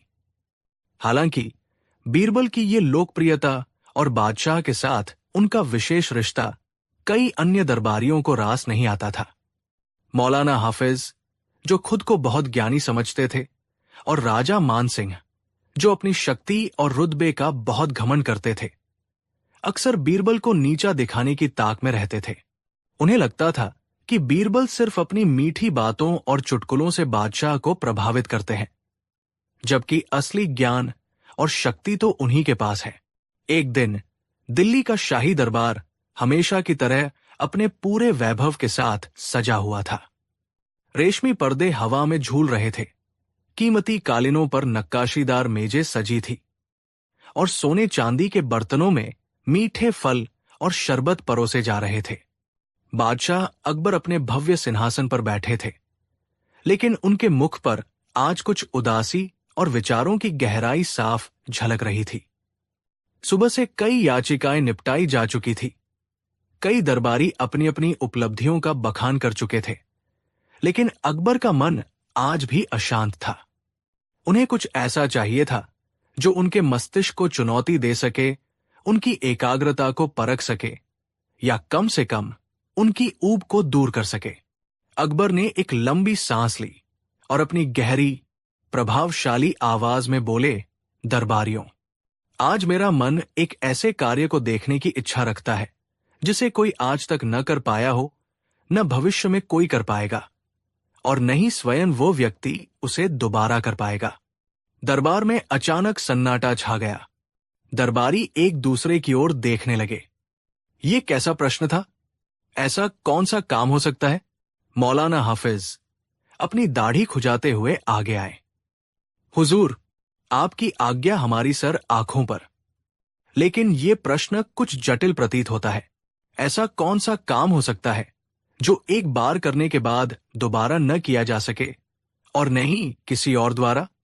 राजा मान सिंह ने अपनी तलवार की मूठ पकड़ी और थोड़ा गर्व से बोले, बादशाह सलामत।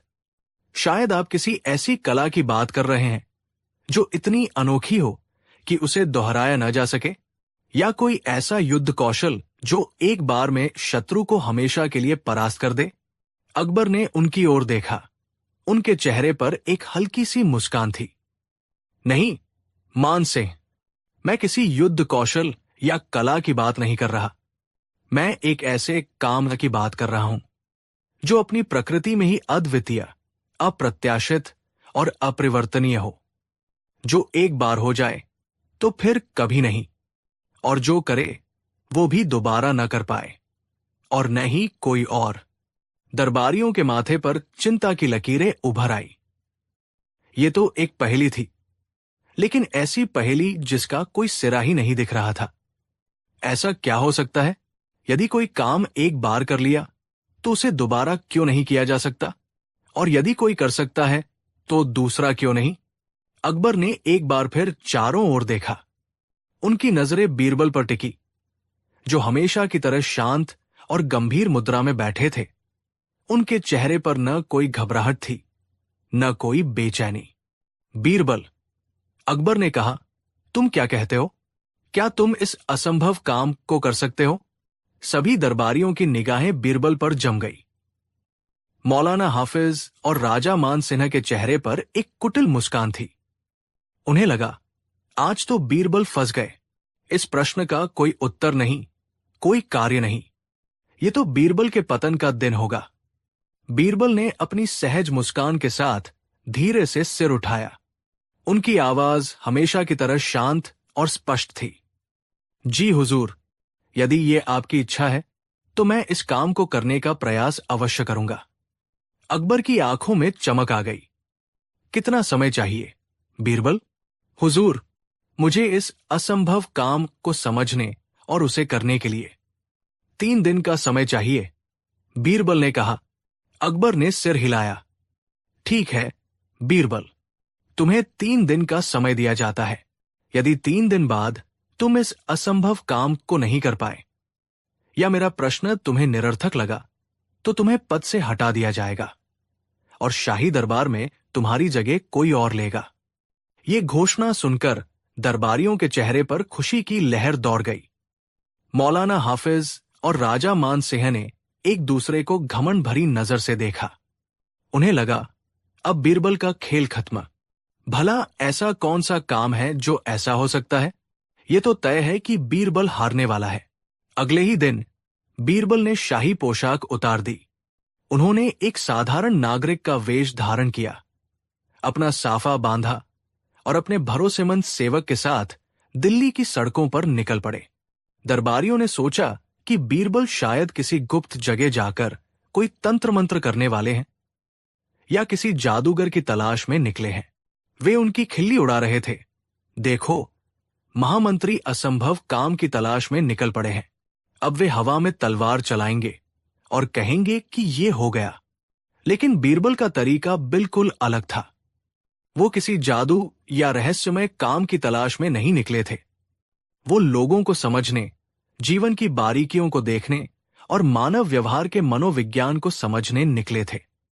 पहले दिन बीरबल दिल्ली के मुख्य बाजारों में गए। उन्होंने देखा कि लोग कैसे बातचीत करते हैं, कैसे सौदे करते हैं, कैसे एक दूसरे पर विश्वास करते हैं या शक करते हैं।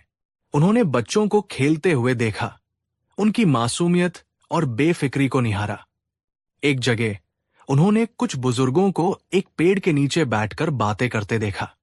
वे अपने पुराने दिनों की कहानियां सुना रहे थे, अपनी गलतियों पर हंस रहे थे और अपने अनुभवों से सीख की बात कर रहे थे। बीरबल चुपचाप उनके पास बैठ गए और उनकी बातें सुनने लगे। एक बुजुर्ग ने कहा, जीवन में कुछ बातें ऐसी होती है जो एक बार हो जाती है तो फिर दोबारा वैसी नहीं हो सकती, जैसे पहला प्यार या पहली बड़ी गलती। बीरबल ने इस बात को अपने मन में दर्ज किया। उन्होंने समझा कि असंभव काम की परिभाषा सिर्फ भौतिक नहीं हो सकती, ये भावनात्मक या अनुभवात्मक भी हो सकती है।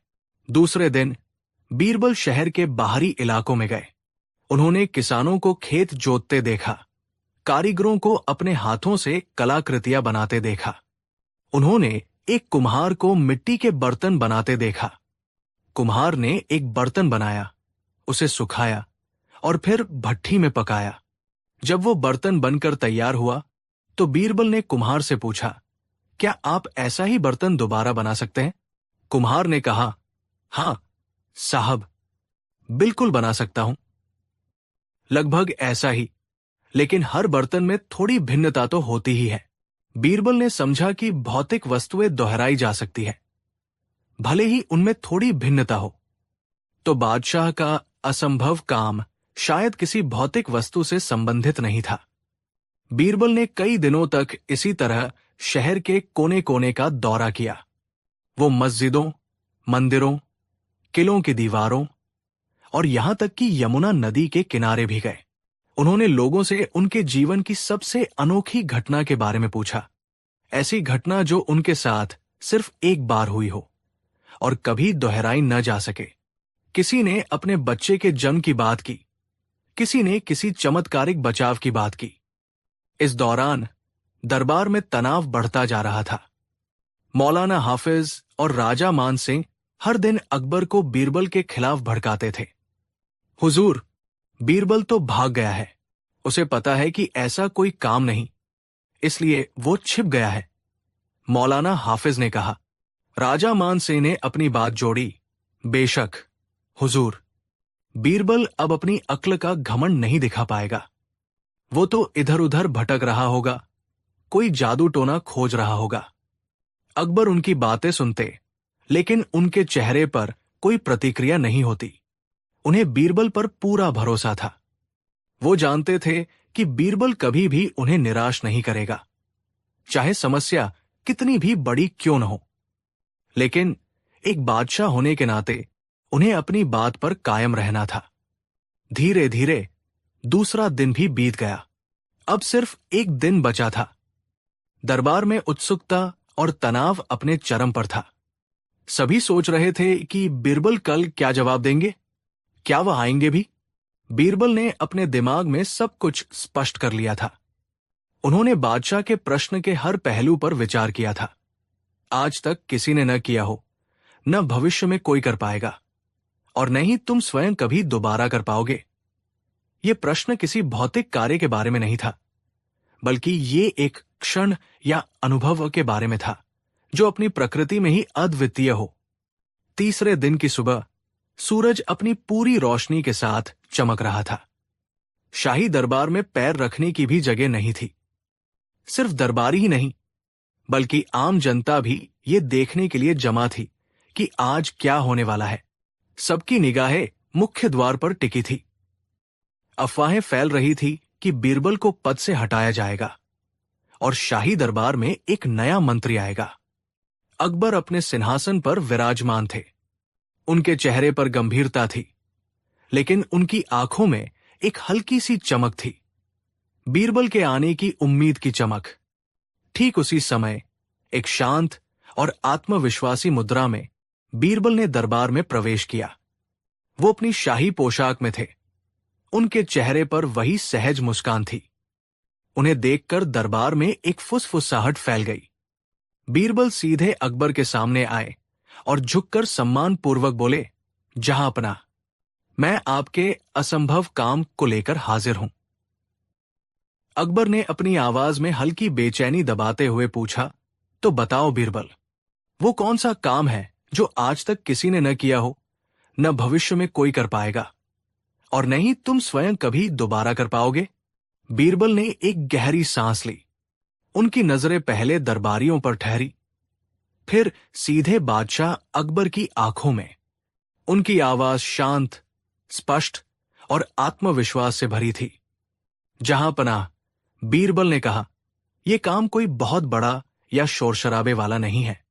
ये इतना सूक्ष्म और व्यक्तिगत है कि इसे समझना थोड़ा मुश्किल हो सकता है। ये काम ऐसा है जो सिर्फ एक पल में होता है और उसी पल में समाप्त भी हो जाता है। दरबारी और भी भ्रमित हो गए। ये क्या बात थी? बीरबल ने अपनी बात जारी रखी। हुजूर, आपने कहा था कि वो काम ऐसा हो जो आज तक किसी ने न किया हो, भविष्य में कोई नहीं कर पाएगा, और स्वयं मैं भी उसे दोबारा नहीं कर पाऊंगा। अकबर ने सिर हिलाया।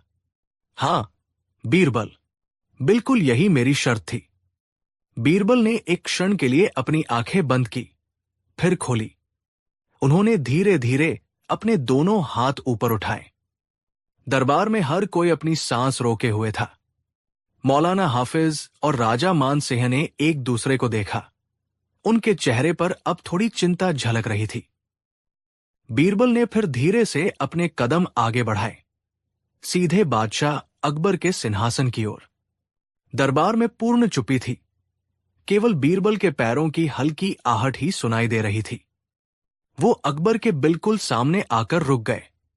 फिर सबकी आंखों के सामने बीरबल ने वो किया जिसकी किसी ने कल्पना भी नहीं की थी।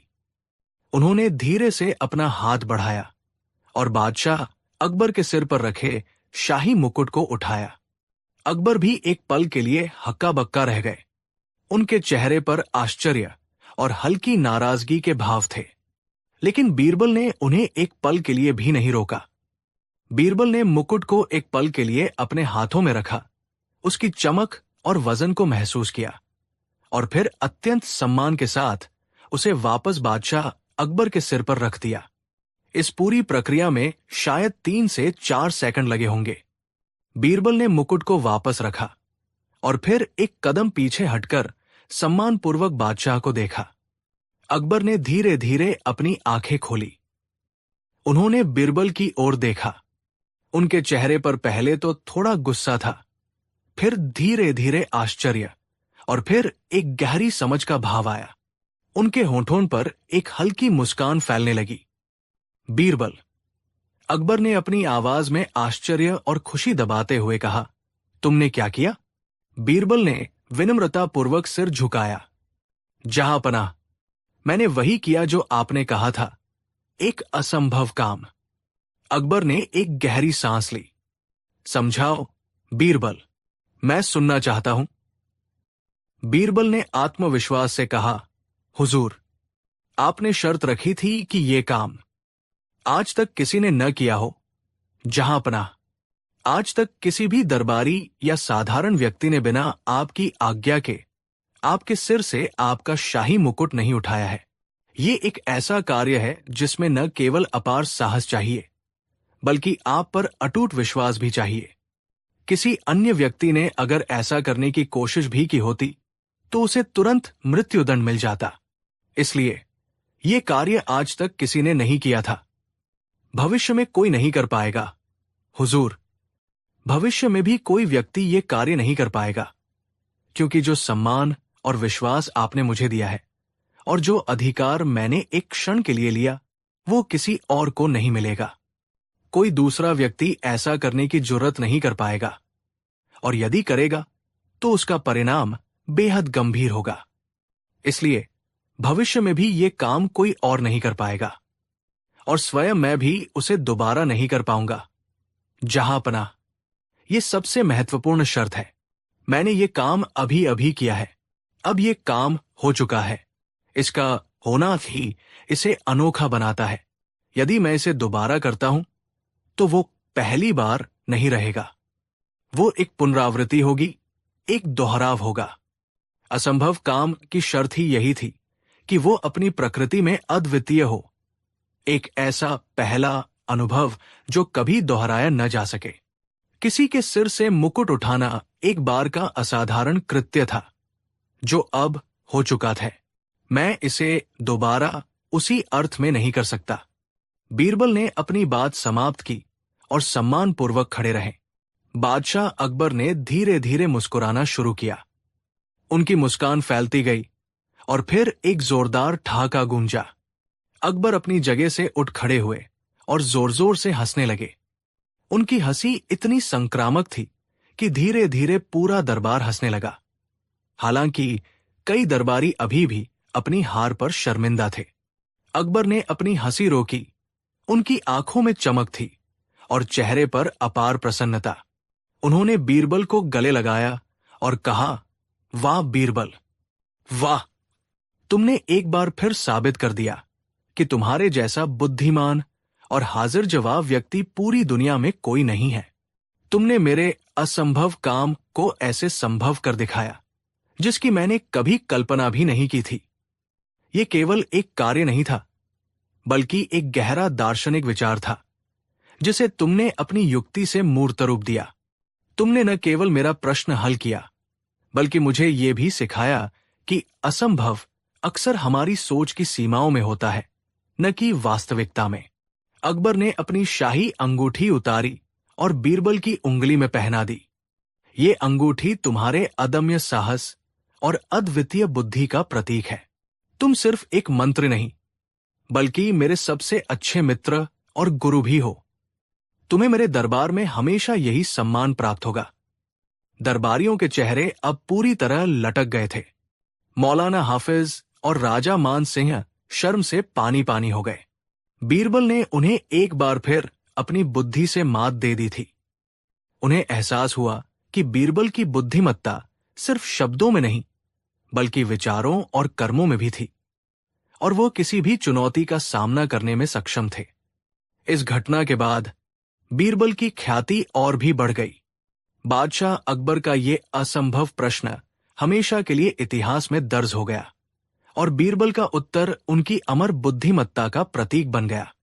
ये कहानी हमें सिखाती है कि सच्ची बुद्धि केवल ज्ञान या शक्ति में नहीं होती, बल्कि सोचने के रचनात्मक तरीके, चीजों को एक नए दृष्टिकोण से देखने और चुनौतियों का सामना अद्वितीय साहस और हास्य के साथ करने में होती है। अक्सर जो काम हमें असंभव लगता है, वो केवल हमारे सोचने के तरीके की सीमा होती है। एक सच्ची बुद्धिमान व्यक्ति वही होता है जो इन सीमाओं को तोड़ता है और असंभव को भी संभव कर दिखाता है। और इस तरह बीरबल ने एक बार फिर साबित कर दिया कि बादशाह अकबर ने उन्हें क्यों इतना महत्व दिया था। उनकी दोस्ती और उनकी बुद्धिमत्ता की कहानियां युगों युगों तक सुनाई जाती रहेंगी। कहानी 5। मुगल साम्राज्य के केंद्र आगरा शहर में बादशाह अकबर का दरबार अपनी शान, शौकत और बुद्धि के लिए प्रसिद्ध था। यह सिर्फ एक राजनीतिक केंद्र ही नहीं, बल्कि ज्ञान, कला और दर्शन का भी संगम था। बादशाह अकबर स्वयं एक दूरदर्शी शासक थे, जो अपनी प्रजा के कल्याण के साथ साथ ज्ञान और न्याय के प्रति गहरी निष्ठा रखते थे। उनके दरबार के नवरत्नों में से एक थे बीरबल, जिनकी बुद्धिमत्ता, हास्य और जटिल से जटिल समस्याओं को सुलझाने की अद्वितीय क्षमता ने उन्हें पूरे साम्राज्य में प्रसिद्ध कर दिया था। अकबर अक्सर बीरबल की बुद्धिमत्ता की परीक्षा लेते और उनके जवाबों से मंत्रमुग्ध हो जाते। एक ऐसा ही समय था जब दूर दराज के राज्यों से विद्वानों और ज्ञानियों का आना दरबार में लगा रहता था। वे अपनी विद्वत्ता का प्रदर्शन करते और बादशाह की प्रशंसा प्राप्त करने का प्रयास करते। लेकिन कभी कभी कुछ ऐसे विद्वान भी आ जाते थे जिनकी ज्ञान तो गहरा होता था, पर उनका घमंड उस ज्ञान को फीका कर देता था। एक दिन देश के दक्षिण भाग से 3 प्रसिद्ध पंडितों का एक समूह आगरा के दरबार में पहुंचा। वे तीनों अपनी संस्कृत व्याकरण, प्राचीन शास्त्रों और दर्शन शास्त्र के गहन ज्ञान के लिए विख्यात थे।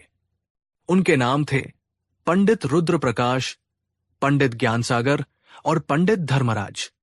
जैसे ही वे दरबार में प्रविष्ट हुए, उनकी चाल में एक विशेष अकड़ थी।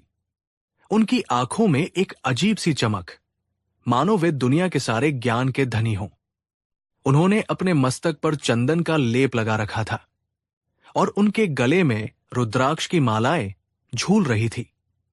वे अपनी वेशभूषा से ही अपनी विद्वत्ता और उच्चता का प्रदर्शन कर रहे थे। बादशाह अकबर ने उनका भव्य स्वागत किया, जैसा कि वे सभी विद्वानों का करते थे। पंडितों ने अपनी मधुर संस्कृत भाषा में श्लोकों का उच्चारण करते हुए दरबार में अपना परिचय दिया। उनकी वाक्पटुता और प्राचीन ग्रंथों पर उनकी पकड़ ने दरबारियों को प्रभावित किया। जहां पनाह पंडित रुद्र प्रकाश ने अपनी गंभीर, आत्मविश्वास भरी आवाज में कहा, हम दूर दराज से ये सुनने आए हैं कि आपके दरबार में ज्ञानियों और विद्वानों का बहुत सम्मान होता है। हमने आपकी और आपके नवरत्नों की ख्याति सुनी है। हम स्वयं भी अपने क्षेत्र के महान ज्ञानी माने जाते हैं और हमें आशा है कि हम आपके दरबार की ज्ञान गंगा में कुछ और पवित्र जल मिला पाएंगे। उनकी बातों में विनम्रता कम और अपनी श्रेष्ठता का प्रदर्शन ज्यादा था। उनके शब्दों का चयन ऐसा था कि वे दरबार के अन्य विद्वानों को अपनी बराबरी का नहीं मान रहे थे। बादशाह अकबर ने मुस्कुराते हुए कहा, पंडित जी, आपके आगमन से हमारा दरबार धन्य हुआ है। हमें प्रसन्नता है कि आप हमारी सल्तनत में पधारे हैं। इस दरबार में ज्ञान और विद्वत्ता का सदैव आदर किया जाता है। हमें आशा है कि आप यहां अपनी ज्ञान चर्चा से हमें लाभान्वित करेंगे। पंडित ज्ञानसागर ने आगे बढ़ते हुए कहा, जहां पनाह, हमें विश्वास है कि हम आपको निराश नहीं करेंगे। हम तीनों ने अपने जीवन का अधिकांश हिस्सा वेदों, उपनिषदों, न्यायशास्त्र और मीमांसा के गहन अध्ययन में बिताया है। ऐसा कोई विषय नहीं, कोई श्लोक नहीं, कोई सूत्र नहीं, जिसके अर्थ और गूढ़ रहस्य से हम अनभिज्ञ हों। हमने कई बड़े बड़े विद्वानों को तर्क वितर्क में परास्त किया है और हमें खुद पर पूरा विश्वास है कि हमारे ज्ञान की गहराई को कोई माप नहीं सकता। ये बात सुनकर दरबारियों में हल्की सी फुसफुसाहट हुई। उनके शब्दों में अब घमंड साफ झलक रहा था। उन्होंने परोक्ष रूप से दरबार के विद्वानों को चुनौती दी थी। अकबर ने पंडितों के अहंकार को भांप लिया। उन्होंने अपनी नजरें बीरबल की ओर फेरी, जो हमेशा की तरह शांत बैठे थे। उनके चेहरे पर एक हल्की सी मुस्कान थी। पंडित धर्मराज ने इस फुसफुसाहट को सुना और अपनी बात को और दृढ़ता से रखा। जहांपना, हम अपने ज्ञान को परखने के लिए किसी भी चुनौती को स्वीकार करने को तैयार हैं। हम किसी भी भाषा में, किसी भी व्याकरणिक सूक्ष्मता पर, किसी भी दार्शनिक प्रश्न पर बहस कर सकते हैं। हमें विश्वास है कि हमारा ज्ञान अकाट्य है। अकबर समझ गए कि इन पंडितों को केवल उनके ज्ञान के लिए नहीं, बल्कि उनके घमंड के लिए एक सबक सिखाना आवश्यक था। उन्होंने बीरबल की ओर इशारा किया। बीरबल विनम्रता से उठे और पंडितों के सामने आए। हे विद्वान पंडितों, आपका ज्ञान और आपकी विद्वत्ता प्रशंसनीय है। आप जिस आत्मविश्वास से अपनी बात रख रहे हैं, वो आपके गहन अध्ययन का प्रमाण है। लेकिन ज्ञान का असली मूल्य तभी है जब वो विनम्रता से जुड़ा हो। पंडित रुद्रप्रकाश ने थोड़ा तिरछे होकर बीरबल की ओर देखा। हमें लगता है कि आप बीरबल हैं, जिसके बारे में हमने बहुत कुछ सुना है। आप अपनी बुद्धि के लिए जाने जाते हैं, तो क्या आप हमें चुनौती देना चाहते हैं? बीरबल ने मुस्कुराते हुए कहा, नहीं पंडित जी, मैं आपको चुनौती नहीं दे रहा हूं, बल्कि मैं आपके ज्ञान की एक और परख करना चाहता हूं। आपने कहा कि आप हर भाषा के हर सूक्ष्म पहलू को जानते हैं, हर दार्शनिक प्रश्न का उत्तर जानते हैं। तो मेरा एक छोटा सा प्रश्न है, जिसका उत्तर शायद आपकी ग्रंथों में नहीं मिलेगा, लेकिन ये जीवन के सबसे बड़े रहस्यों में से एक है। पंडितों के चेहरों पर एक आत्मविश्वासी मुस्कान तैर गई। उन्हें लगा कि बीरबल कोई मुश्किल व्याकरण का नियम या कोई जटिल दार्शनिक पहेली पूछेंगे। पूछिए बीरबल, पंडित ज्ञानसागर ने कहा। हमारे लिए कोई भी प्रश्न कठिन नहीं है। बीरबल ने अपनी आवाज को थोड़ा धीमा करते हुए कहा, मेरा प्रश्न यह है, दुनिया की सबसे पुरानी और सबसे सच्ची भाषा कौन सी है, जो हर जीव समझता है, हर प्राणी महसूस करता है, और जो हर ग्रंथ से पहले लिखी गई थी? ये प्रश्न सुनकर पंडितों के चेहरों से आत्मविश्वास की मुस्कान गायब हो गई। वे एक दूसरे का मुंह देखने लगे। उन्होंने संस्कृत के सभी व्याकरण पढ़े थे, पाली, प्राकृत, अपभ्रंश और भी कई भाषाओं का अध्ययन किया था। उन्होंने वेदों, उपनिषदों, पुराणों और दर्शन शास्त्र के गूढ़ से गूढ़ रहस्यों को जाना था। लेकिन ये प्रश्न उनके अकादमिक दायरे से बिल्कुल बाहर था। ये प्रश्न किसी किताब में नहीं लिखा था। पंडित रुद्रप्रकाश ने अपनी भौहें सिकोड़ ली। बीरबल, ये कैसा प्रश्न है? भाषा तो मनुष्यों द्वारा बनाई जाती है।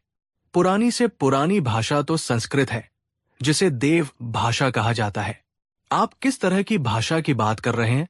बीरबल ने कहा, नहीं पंडित जी, मैं किसी देव भाषा की बात नहीं कर रहा हूं, जो मनुष्यों द्वारा समझी जाती है।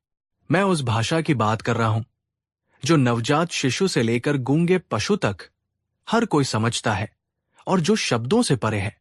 उस भाषा को जानने के लिए किसी ग्रंथ का अध्ययन नहीं करना पड़ता, बल्कि उसे महसूस करना होता है।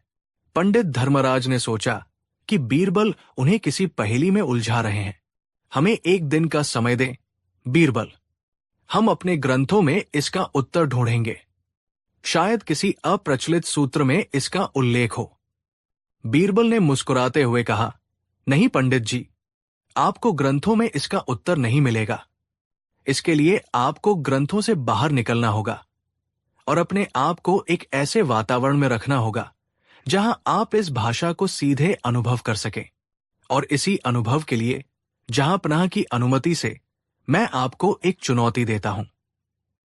अकबर उत्सुक हो उठे। क्या चुनौती है, बीरबल?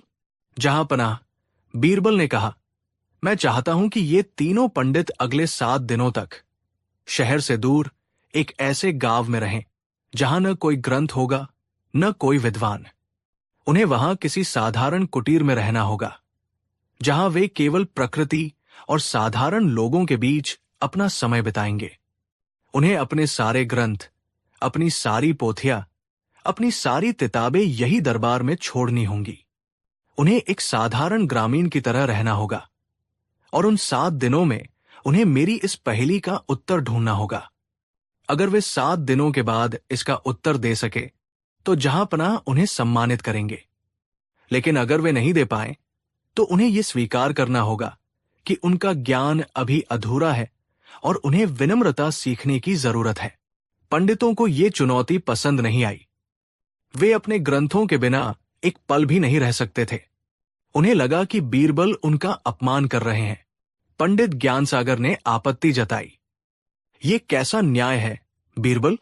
आप हमें हमारे अध्ययन से दूर कर रहे हैं और हमें बिना हमारे ग्रंथों के रहने को कह रहे हैं। हम विद्वान हैं, हमें खेत खलिहान में रहने का क्या अनुभव होगा? बीरबल ने दृढ़ता से कहा, पंडित जी, मेरा मानना है कि सच्ची विद्या किताबों से बाहर भी मौजूद है। जिस भाषा की मैं बात कर रहा हूं वो किसी किताब में नहीं लिखी, वो जीवन में अनुभव की जाती है। और आप जैसे विद्वानों को, जो केवल किताबी ज्ञान पर निर्भर रहते हैं, शायद उसे अनुभव करने का मौका ही नहीं मिला है। अकबर को बीरबल की योजना पसंद आई।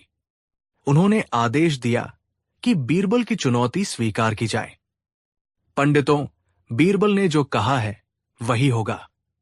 ये आपके लिए एक सीखने का अनुभव होगा।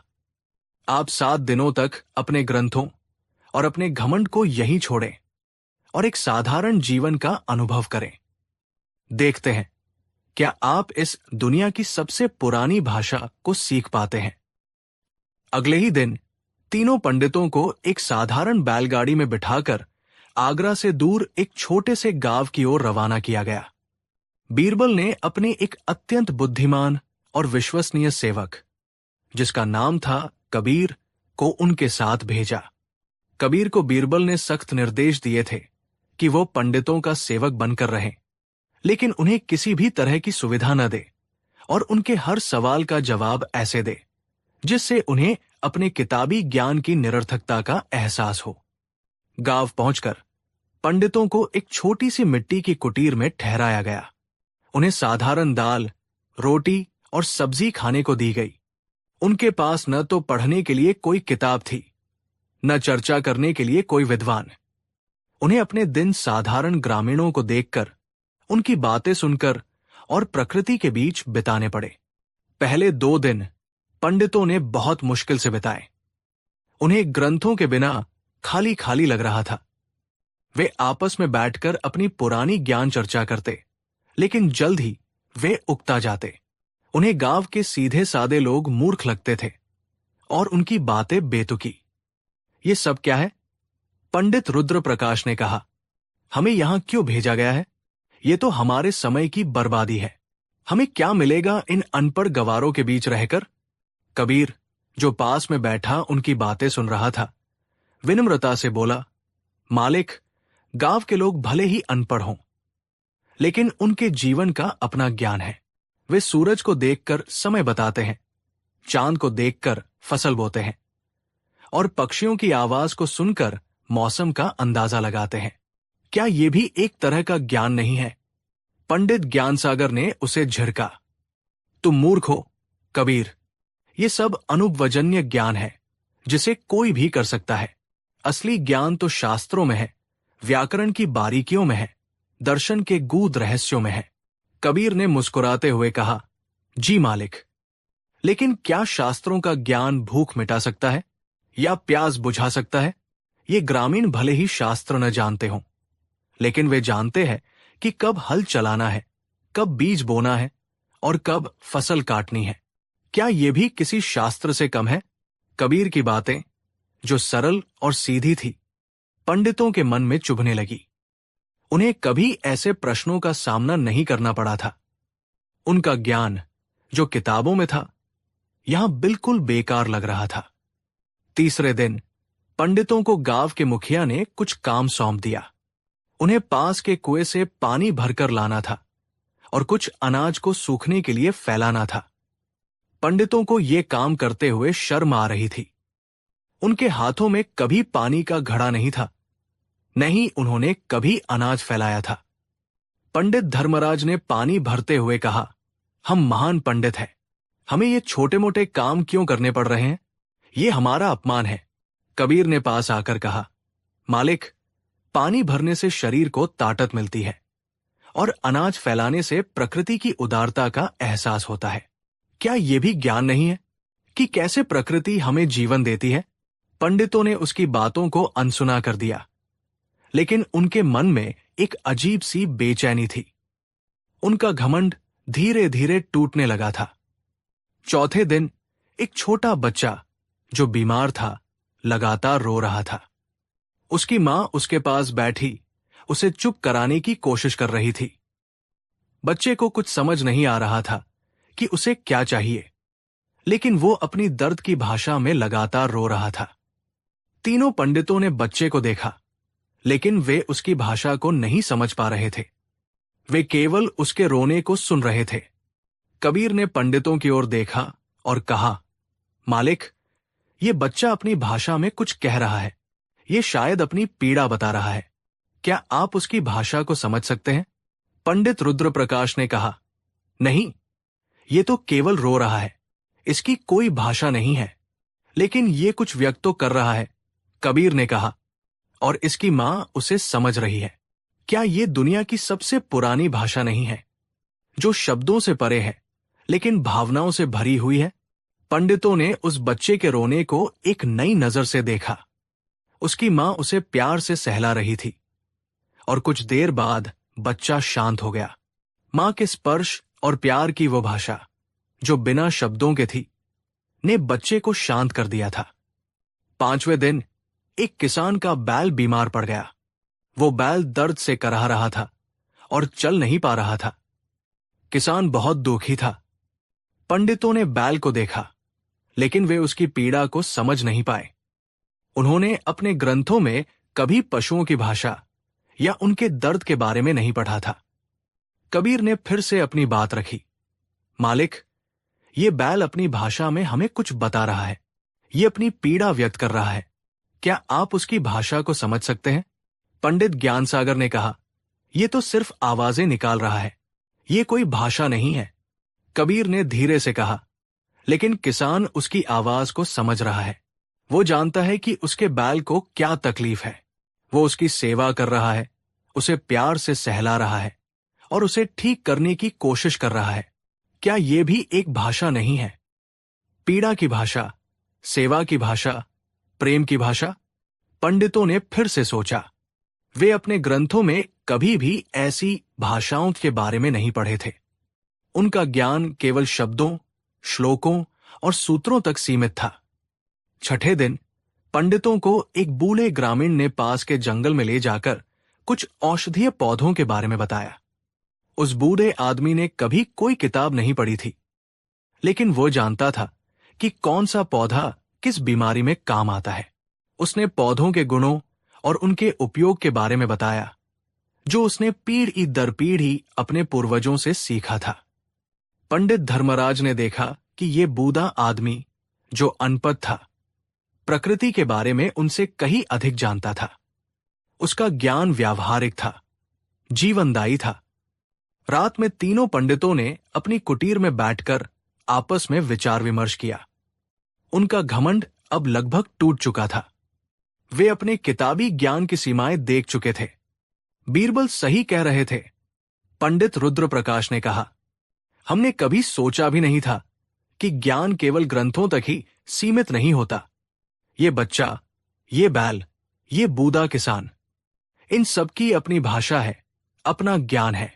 हमने अपने जीवन में केवल शब्दों की भाषा पढ़ी, लेकिन भावनाओं और प्रकृति की भाषा को समझना कभी सीखा ही नहीं। पंडित ज्ञानसागर ने एक गहरी सांस ली। हां, हमारा घमंड हमें अंधा कर रहा था। हमने सोचा कि हम सब कुछ जानते हैं, लेकिन हम तो जीवन के सबसे बुनियादी सत्यों से ही अनभिज्ञ थे। पंडित धर्मराज ने कहा, हमें यह स्वीकार करना होगा कि बीरबल हमसे कहीं अधिक बुद्धिमान है। उन्होंने हमें बिना किसी शास्त्र के, बिना किसी तर्क वितर्क के ये महान सबक सिखाया है। 7वें दिन पंडितों को वापस आगरा दरबार ले जाया गया। वे अब वही अहंकारी पंडित नहीं थे जो 7 दिन पहले दरबार में आए थे। उनके कपड़े धूल से सने थे, चेहरे पर थकान थी, लेकिन उनकी आंखों में एक नई विनम्रता और सीखने की ललक थी। उनका घमंड पूरी तरह से टूट चुका था। बादशाह अकबर ने उन्हें देखा और बीरबल की ओर मुस्कुराए। तो पंडितों, क्या आपने दुनिया की सबसे पुरानी और सबसे सच्ची भाषा का उत्तर ढूंढ लिया है? पंडित रुद्र प्रकाश, जो कभी सबसे अहंकारी थे, ने विनम्रता से सिर झुकाया। जहांपनाह, हमें क्षमा करें। हमने अपने ज्ञान पर बहुत घमंड किया था। हमें लगा कि हम सब कुछ जानते हैं, लेकिन बीरबल जी ने हमें दिखा दिया कि हमारा ज्ञान कितना अधूरा है। पंडित ज्ञान सागर ने आगे बढ़ते हुए कहा, जहांपनाह, जिस भाषा की बीरबल जी बात कर रहे थे, वो किसी किताब में नहीं लिखी है। वो भाषा है प्रेम की भाषा, दर्द की भाषा, अनुभव की भाषा और प्रकृति की भाषा। वो भाषा है जो एक मां अपने बच्चे को बिना शब्दों के समझाती है, एक किसान अपने बैल की पीड़ा को समझता है और एक बूढ़ा आदमी प्रकृति के रहस्यों को जानता है। ये भाषा भावनाओं से भरी है और इसे केवल अनुभव से ही समझा जा सकता है। पंडित धर्मराज ने अपनी बात पूरी करते हुए कहा, हमने 7 दिनों में जो सीखा है वो हमारे वर्षों के किताबी ज्ञान से कहीं अधिक मूल्यवान है।